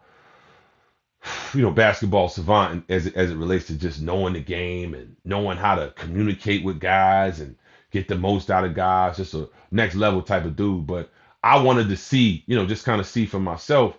But like Tim, we had a practice one day, man, and we had gone through this. What Pop does these stations. So you go through a station and then you scrimmage. And like a little 3-minute, 4-minute scrimmage, you basically working on what you worked on in those stations. And so we doing this thing where they trying to get the bigs on the baseline. Tim's not on the baseline. Somebody passed it to him. Ball goes out of bounds. One of the guys is like an assistant on the side, maybe a video guy. He says something under his breath. And he's like saying something to Tim about, basically trying to coach Tim up. And so I'm looking at him like, motherfucker, you don't shut your mouth. You talking to Tim Duncan and Tim because I said it, and then one of the other guys like, man, yo, you tripping trying to correct Tim Duncan, and it wasn't in front of everybody, but it was enough of us on the baseline, Right. To know what was going on. So Tim stops, he looks at him, he says, no, what did you say? Tell me what you said. And the guy goes, he gets the courage, says, if you should have been where we just practiced in the stations, because if you were where you were supposed to be, you would have caught it and laid it up. I'm looking at the dude like, yo, you tripping. Man, Tim looked at that motherfucker, he said, you're right. Good call, and ran down the other end of the floor. And I was like, oh, I'm like, man, this motherfucker coachable. Because listen, bro, I played with guys, and y'all know how it is. Certain people you can't talk, smooth off. You can't say nothing. Saying that to me in front of somebody, like, how dare you? How dare like, you to me, right. you to me in front of someone. Name Like, Pop, don't say nothing to me. Right, exactly. And I was like, damn, I looked at that motherfucker, I said, man, you need to write a book called Coachable, bro. Like, you coachable. Like, that's your whole MO. Like, you coachable. You just let people, and I'm like, yo, great Tim Duncan. Man, dude, listen, Tim never lost. He won 50 games every season, bro. 19 years, bro. 50-win seasons every year, bro. That's insane. That's They don't fucking even crazy. give my man enough love. No. Like, just because the way his demeanor and personality is, they don't talk about him enough. Come on, bro. It's crazy. You get there after Kawhi done won. He's been to 2 championships. He won a Finals MVP. He's like supposed to be the future of the San Antonio Spurs. And just tell us about Kawhi in the mix of them being, Tony O, Manu O, Right. Tim O. Right. Yeah. Kawhi was it wasn't like Kawhi's not an imposing figure. Like, he's a big dude, strong, but like you won't know he's around because that's how he moves. Right. Moves very, very low key or whatever. I think it was just they were ready to kind of give him the mantle. But it's hard to build that shit around without Tim and Manu. Like, you realize, like, that shit worked because of them. Like, it worked because of you had like 3 super talented dudes. One dude that's in my top 5 all time. So it's like you got that plus these 2 other guys who set the tone. Manu let himself come off the bench, the whole 6-man role, embracing like that. That throws you off because you look at the dude and like, yo, you're better than the guy who's starting. And you're better than the guy who's starting. But in his mind, it's like, nah, this is a role that's better for me and actually better for the, better option for the team. So like those types of guys are hard to replicate, bro. And I know they, brought in LA, they brought in Pau Gasol, but it's hard to replicate sort of what they were, right? And how they made it all work. Made it all make sense. Yeah. So Kawhi was just caught in that, right? Like, it was no way you're gonna live up to that. What they created. Nah. It's not who he different. Yeah. Right. Yeah. Right. Yeah, 4 championships in 10 years. Like, shit, that's and 50 wins every year. Like that's the most amazing part. 50 wins every year. Every Bro. year, Like, that's a level of consistency in a hard ass league. Yes, We got turnover, ups and downs, and for you to go the whole time, top to bottom, 50 wins at least sick, 50. Bro. Like Sick. All right, so now you in Golden State. So and tell us about that first year where it's you and Sean Livingston and Andre coming off the bench with that firepower, adding on to what Steph and Clay doing, right, and Draymond and all of them doing. If you really watch the games, right, you saw like it was I played out of the mid post, like to anchor the second unit.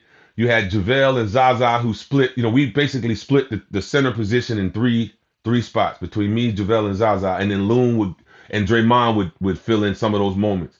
And then you had Clay and Steph, who basically were the firepower. They were the guns, right? They're gonna shoot threes and like you. I never played with you in it, man. Listen, they both of them jokers. They got 28 3-point attempts between the two of them. Right. Like who the fuck does that, right? Like so that took an adjustment. But then I realized, like again, in that environment, you learn like. The thing about Steph is if you give Steph layups, he's going to take layups. If you give Clay mid-range jumpers, he's going to take them. The issue was people couldn't adjust to taking the three-point shot away from them because of the range and the distance and the quickness in which they shot threes. Like getting the three-point shot attempt up in under 5 seconds or under 6 seconds is, really pushing the tempo, really pushing the pace. And, thank you, Phoenix Suns. Yeah, Phoenix started it right. And then I would say like even with like my 2 years there, when we won those championships, that shit is a lot harder when you make the level of the championship. Like anything short of the championship is a failure. So it's like we couldn't really take no days off. We couldn't relax. You couldn't just take a deep breath during this stretch of the schedule because one bad injury, one bad this, one bad stretch, and this all could be for naught. So there was a lot of pressure on the group to just win. So every day it was hyper professional. Got to witness Draymond and sort of his magic and how he operates, man. Like, you just see like a whole different level. And like I said, I got fortunate because I learned as much as I learned through my first 12 years in my last 3. Like every day was learning, watching, coaching and adjustments and, all of the different elements that go into preparing to be a champion. I got to experience, and that was what I wanted in terms of my career. Just wanted to move toward that way because every year we played Miami, bro, there would be a moment in that fucking series where I'd be standing on the free throw line, right, and I'd look up, I'd be bent over at the free throw line, I'd look over at Miami's bench, and goddamn James Jones would look at me with this look on his face like, not this time either, motherfucker. Like it was always this little chagrin on his face, and that shit used to fuck with me, man. I'd be like, God damn, like he, so I'm gonna be honest with you, bro. Like I wanted to win. I wanted to be a part of that shit at the end. Yo, James Jones is gonna see this and gonna have such gratification because what you saying is so James Jones. Yeah, that look on his face, bro. Like, yeah, all right. Like y'all got close. Smirk, like, I know. Oh shit, that shit used to drive me crazy. So, when I was in Golden State, like I said, man, it was just more about the ride, the experience. Winning at a high level. Having unbelievable expectations on the team, feeling that pressure, like we expected to win every night, expected to win every game, knowing that you're gonna get a full house on the road and everybody's best shot because the game is gonna be on TV. So in the finals, you got to see that king again. Mm-hmm. Like, and you done had this whole experience these last couple of years about facing LeBron, right. And you know what he's capable of doing. And you see that first game he come out, what he does. Like, oh shit, is this shit a deja vu again? This motherfucker gonna stop me from doing that? But then the gratification of when y'all finally win and you win your first championship. Yeah. So man, it was like Bron. The thing about that group too, brothers, I like it was like because you got like Draymond and you had Mike Brown, you always had strategists, man. Like. So Draymond got strategies for days and let that motherfucker do this and let him do that, just adjusting and doing, we're gonna change it this way, we're gonna do it this way. But a lot of that was to make sure, like I said, that the team had the best opportunity to win. So even though Bron was playing some good basketball, it's like like this is the argument that I make about that group when people talk about all time, right? Like you got to get to like 120, right? So even if your two main guys get 40 apiece, that's only 80. And the rules, so you're talking about the rules hadn't quite shifted to the foolishness that they are now. So there was still a little bit of bumping and holding and nudging guys. So it wasn't totally out of the game yet. Yeah. So, we had a group that could make adjustments and play just about any style of basketball. So that was the confidence, like, all right, yeah, they're gonna be good. Like LeBron might get 50, but you gotta come up with like another 80, and who gonna do that? Where you gonna get that from? Because we had a tough series one of those years with Portland with Dame and CJ, and it was like, okay, they can let them both average 30. That's only 60 points.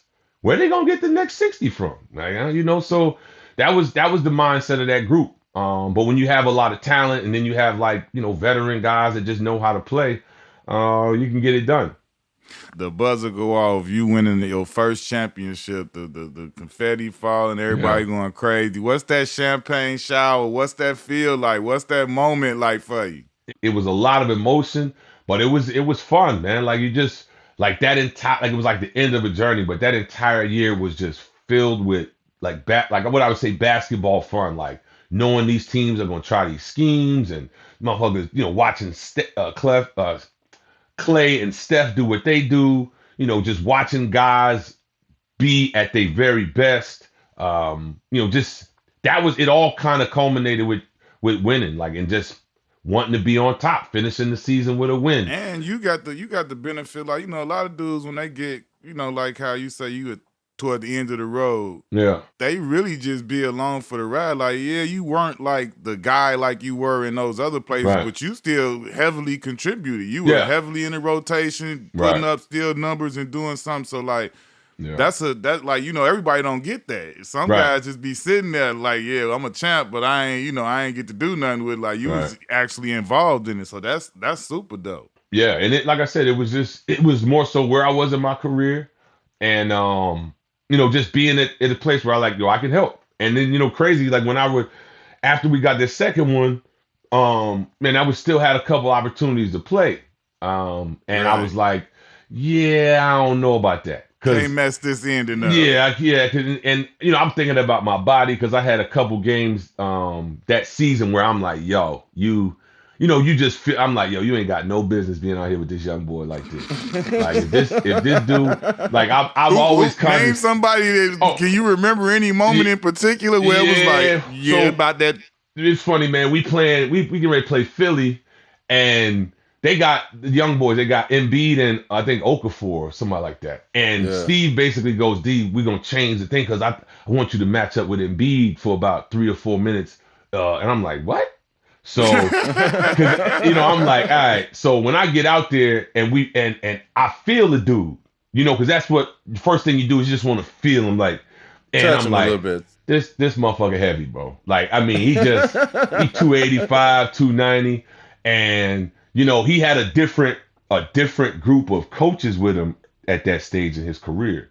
So some of them were still pushing him to, do duck ins, and there was one time where he went and did something, and I'm like, okay, I got him. I said, but damn, D, if this dude twists, just with all that weight, if he twists the wrong way, bro, your back done.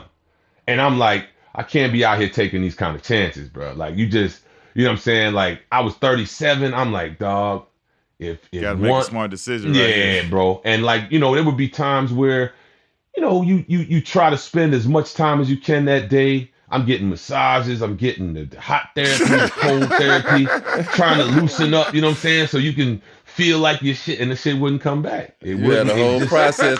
You like an old school car, man. You gotta let it warm up before you pull out. Oh yeah. It wouldn't come back. It wouldn't. So, So how did you finally make your decision? Like you say, you had some calls after you won back-to-back chips and shit. What was the deciding factor? You just like, man, I could walk away on top like this. yeah, it was pretty much like, so, you know, I had some discussions with the Warriors. The Warriors wanted me to come back, and you know, like the role that like Andre, like Iggy took that last year, where he's kind of just in a suit and tuck. Mm-hmm.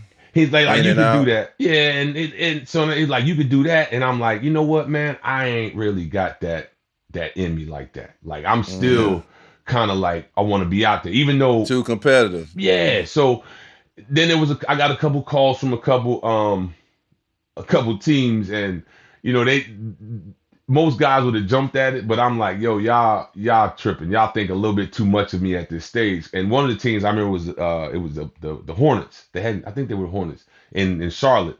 And I had a relationship with Borrego. He was the coach at the time, and he goes, yo, D, I mean, the way as banged up as these guys are, you might start some games. And I'm like, yo, we on two totally different wavelengths, right? Like I ain't trying I to ain't be got none of starting. that for you. Nah, 38. I would have been 38. I'm like, you know. And like I said, I had a lot of wear and tear on my body. Like I had put a lot of, you know, my body took a. I learned when I was young, like if you play the game the right way, your body's gonna pay. Like that's it. Like Oh, if you play the game the oh. right way, your body's gonna pay. So I had been, you know, I'm dealing with a back, an elbow, a knee. You know what I mean? And I'm like, all right, bro, like, I don't understand. I don't understand. You yeah, play years in this I'm gonna slide league. off to the side right If you quick. leave this with nothing, that right, means you ain't do shit. You rode the right, bench the exactly. whole career. But if you played some minute, oh, you Yeah. leaving with something. Absolutely. Klay Thompson. Did you think Klay, Draymond, and Steph was gonna be the first one to get traded or leave Golden State? You know, I don't know, man. I knew Draymond was like Draymond is important to Steph. Like he's really important with Steph. Like because he knows how to get Steph open, he can, you know, create off the bounce. So I didn't think Draymond was going anywhere. What I just ideally I thought they was just gonna finish all together. Like All together. when they decided that it was over, like they was all gonna potentially leave but go in different directions. I didn't expect one to just kind of drift off. But you know, Clay's always been a little different. Clay is hyper competitive, so I knew when they did the you know, when they tried to bring him off the bench and all that shit, I said, oh nah, it's a wrap for my boy, because It's over. It's over. Clay competitive as shit. Like, you know, he just one of them dudes. He's a hooper. He gonna try to bust your ass. Like he don't care. Like he got no conscience. So when you telling him he got to come off the bench and all that, I'm like, nah, that ain't You gonna gotta work for think him. back, take it back. Remember when KD came to the team? They was asking all this, what's gonna happen? Boy, Clay looked up and said, Nothing. that shit ain't affecting shit with me. I'm still about to do what I do. I'm about to let this thing Shoot, fly. Like let I don't know what that- nobody talking about, but gonna they get ain't mine no up. bearings on this here. Right. Like it's going up still. He was Right. like, he said Right. it matter of fact, like shit, I don't care. I'm Right. about to get my shit off. Right. Like, That's who he is. Yeah.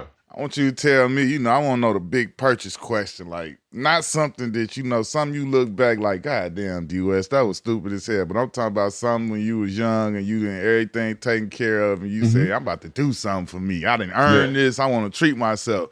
What did young D-West do? What was that big purchase? The first thing you went and bought when you felt like I got a little Man. breathing room, I could do something. I went and bought I went and bought a S600 Mercedes, bro. Like no, That boy got that Yeah. I said 600. fuck that. They were like, you want to get the 550? I said no. Nah, I want this. Nah, I need want the that reasonable four-door doubt. big I body. need reasonable doubt. I want that 600. big body. Exactly. You know the Straight difference up. between the V12 and the V8? You know it. Damn right. You know it. 550. Nah, I need that Nah, 600. I need that 600. Fuck Yeah, what you mean. that I was it. need Right. that. Straight up. Give me that big six. Fuck that. Straight up. All right, start bench trade. You got to start one, you got to bench one, you got to trade one. Right. KG, Tim, Dirk. Oh, yeah. Man, I gotta start Tim because he just. I knew it. I gotta know start it. Tim, Mm-hmm. and then, damn, I'm probably gonna have to bring KG off the bench because he'll be able to guard Dirk, whatever team Dirk get cut and go to. How about that? Okay. Straight up. I feel you. Another start bench trade. Zebo, Chris Webber, Rasheed Ooh. Wallace.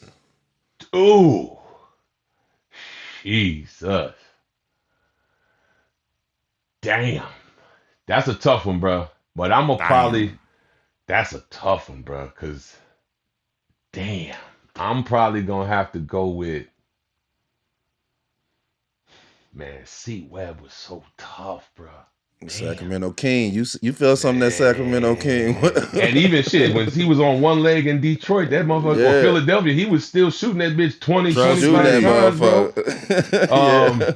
Man, I'll probably say I'm gonna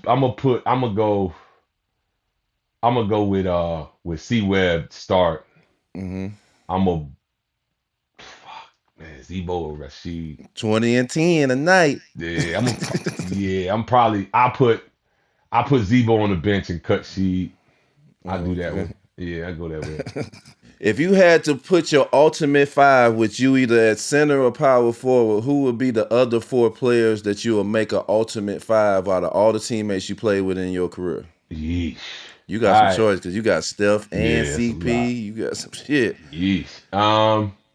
So All of them in their prime though. I was gonna say All of them, I'm like 28, Yeah. right? I'm in my all right. everybody in their prime. You got to Alright. make your ultimate five. Who is your four players out of all your teammates you can play with? So Tyson at the 5 for sure.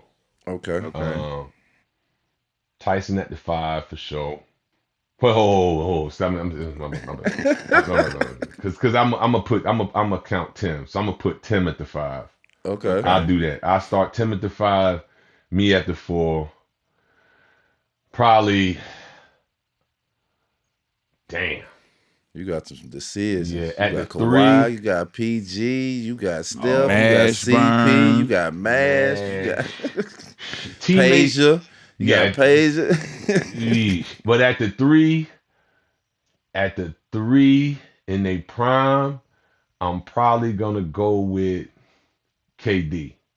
Cause yeah, K just the That's size. easy. Now that you say that, Yeah. I forgot about him And on your then- team. Yeah, and then 2-1, I'm probably gonna pick I put CP at the 1, and PG is he a 2? I'm saying Steph, prime, PG, or Clay.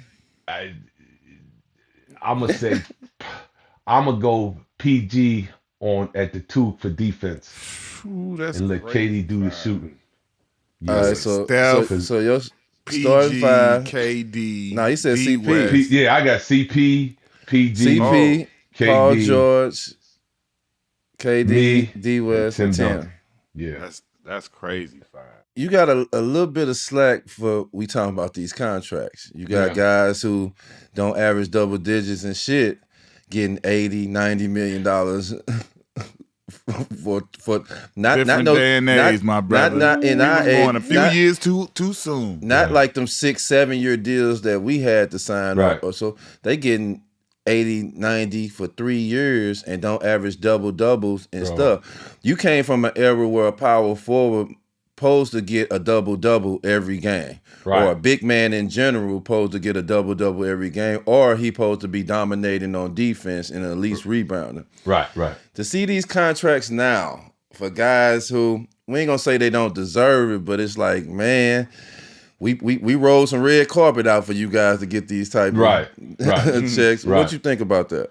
Man, I try not to sound like that old hating dude, man. I'm not hating on these dudes, man, because I want everybody to, make money and take care of their Yeah, families. we play it like, first. We always play it first. But I will say this, man, like the money that some of these guys are getting, that money used to be reserved for the main guys. You know what I'm saying? Like the top dogs, like the money that these guys are fortunate enough to make now with minimal production, because it used to be based on production. Like you had to be productive in order to get paid. Like now they just got to participate, bro.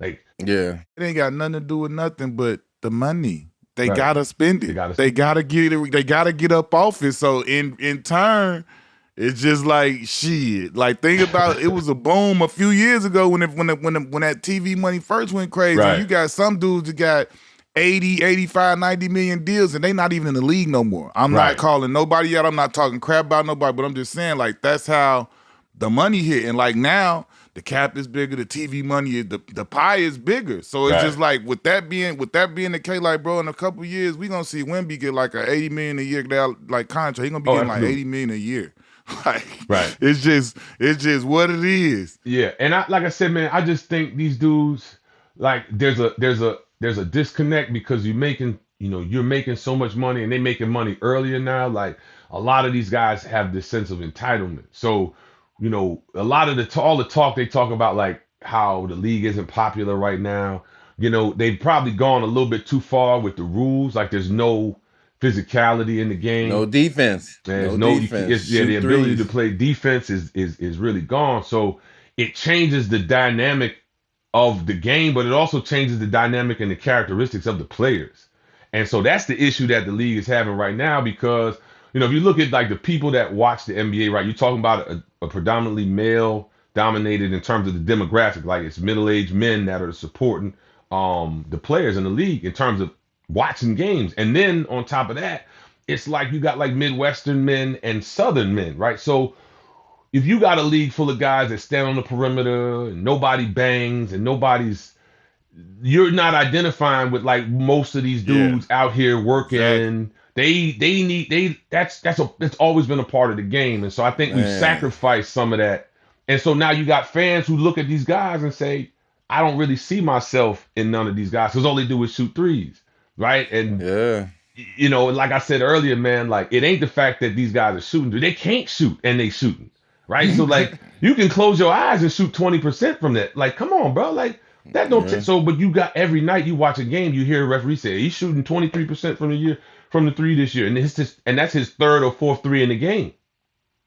The way that they've changed the game to me have made it impossible to really compare the eras. Like it's happened in a matter of a couple years, man. Like you can't, like I look at some of the players that I played against earlier in my career and just off of the metrics of the way that the game is officiated today, the scoring, the guys were a lot better scorers, right? Years ago, in my opinion, them early 2000s they made it scorers, so easy now. right? So like when I told somebody the other day, I said, yo, like no lie, I believe Allen Iverson would average like 42 points a game, like something like that in a game where if you can't touch him, and then when he drives, you gotta turn and open your hands up. The way he coming through that lane, and jumping over legs and distorting his body and finishing. And the big man in the corner for a three, like it's over. How do you guard him?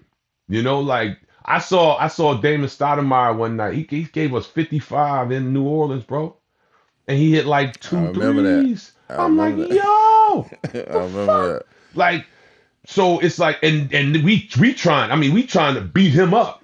We jamming him on screens, and he's still getting buckets. So you talking about guys like that who I think, because it's simply you can't touch me no more. You can't grab me no more. You can't pull on me and push me no more. None of that. So you can't use your physical ability on me no more. Yeah, it's changed the dynamics of the game, and then the players, these guys, they don't have great feel because they don't feel the game, right? Like I said, man, basketball was everything for me, and it changed the trajectory of my life. So there's a certain way I feel about basketball and a certain way I carry myself when it comes to the hoop game. Like these dudes don't have that. Like they in it for the perks. They in it for the money. They in it for the extra. They in it for the fame. A lot of these dudes do not watch basketball anymore.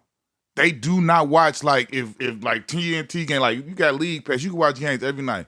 Right. It's dudes that do not, they say it publicly. I don't watch basketball if I'm not I'm doing this or that. I'm like, yeah. What?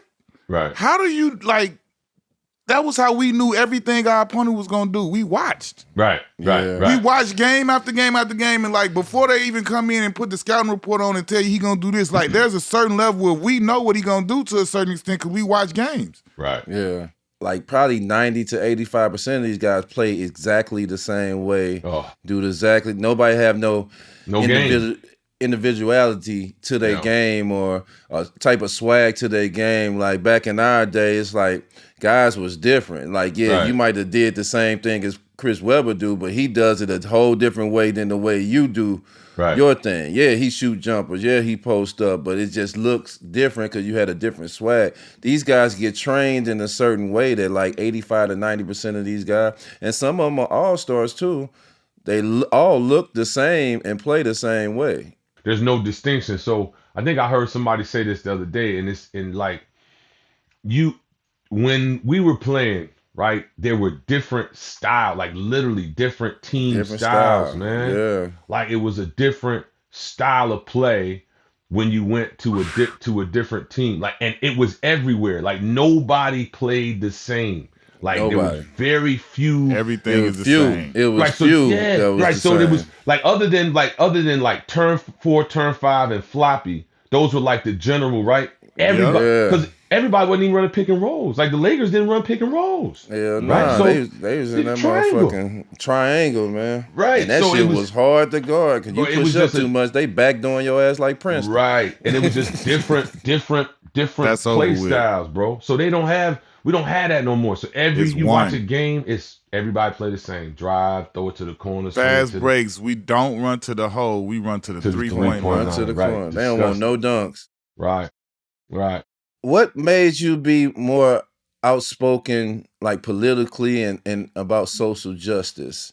Man, it's a lot of my like I said, my beginning. Like when I started to get like it started to click for me, like information and knowledge, and um, I just started to learn about my history a little bit more and focus on the history of not only just black people in America, but black people throughout the world, and just wanting to have a better understanding or a different perspective of the world. And it came, like I said, it came pretty early. Like in my neighborhood, there was a police shooting. I was like 8 or 9 years old. A young dude by the name of Philip Pinnell. He was shot in the back, and it literally was like like we saw like in Ferguson. It was one of those things that happened. Like all of these people converge on the town, and there's protests and marching and all that stuff because the cops, shot the dude in the back, shot Philip in the back, and it was proven that his hands were up, whatever.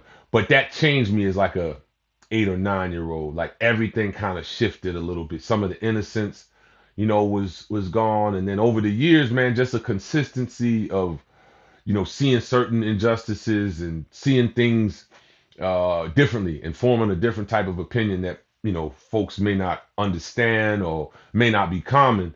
I just always stood on it. So when I got in the NBA, I was already on that journey, and already trying to figure stuff out and looking at things a little differently and trying to ask the right type of questions. So I got to a point in my career where I was always vocal and I would always, speak up for myself. I never had a problem doing that, but like it was always that delicate balance, right? Like, they'll threaten you and say you're gonna lose, endorsements. I'm like, motherfucker, I ain't getting no endorsements anyway. Like, like that can only work on, like two guys, right? 2 or 3 guys, whatever. So, and the other part is like, it was always feeling like they try to exclude athletes from being citizens. And what I mean by that is like when people try to qualify who they are, they'd be like, man, I'm a teacher, I'm a this, I'm a that, I pay taxes, I'm a mother, I'm a father, whatever it is. And it's like we ain't none of them things, right? Like motherfucker, I'm in a society just like you. So if you can have an opinion about A, B, C, D, or E, I mean I'm gonna have an opinion as well. Understanding that my opinion may carry a little bit more weight or may get spread around a little bit more, but I think that all comes with being responsible and having a grasp of knowledge and knowing kind of what the way the world is situated and being confident in your own knowledge base. Yeah. Man, listen, we took enough of your time, man. We appreciate you, man. We got Yes, my sir. main man, D West in the building, multi-time All-Star, 15-year vet, champion above all. Champion David West, champ. man. You Make feel sure me? you We say that. appreciate you. Champion David West. Don't Yeah. he said at the beginning or the end, either or. Make sure you say that. There you go, man. We appreciate you pulling up, bro. Yes, sir, bro. Appreciate y'all, man. Y'all be good.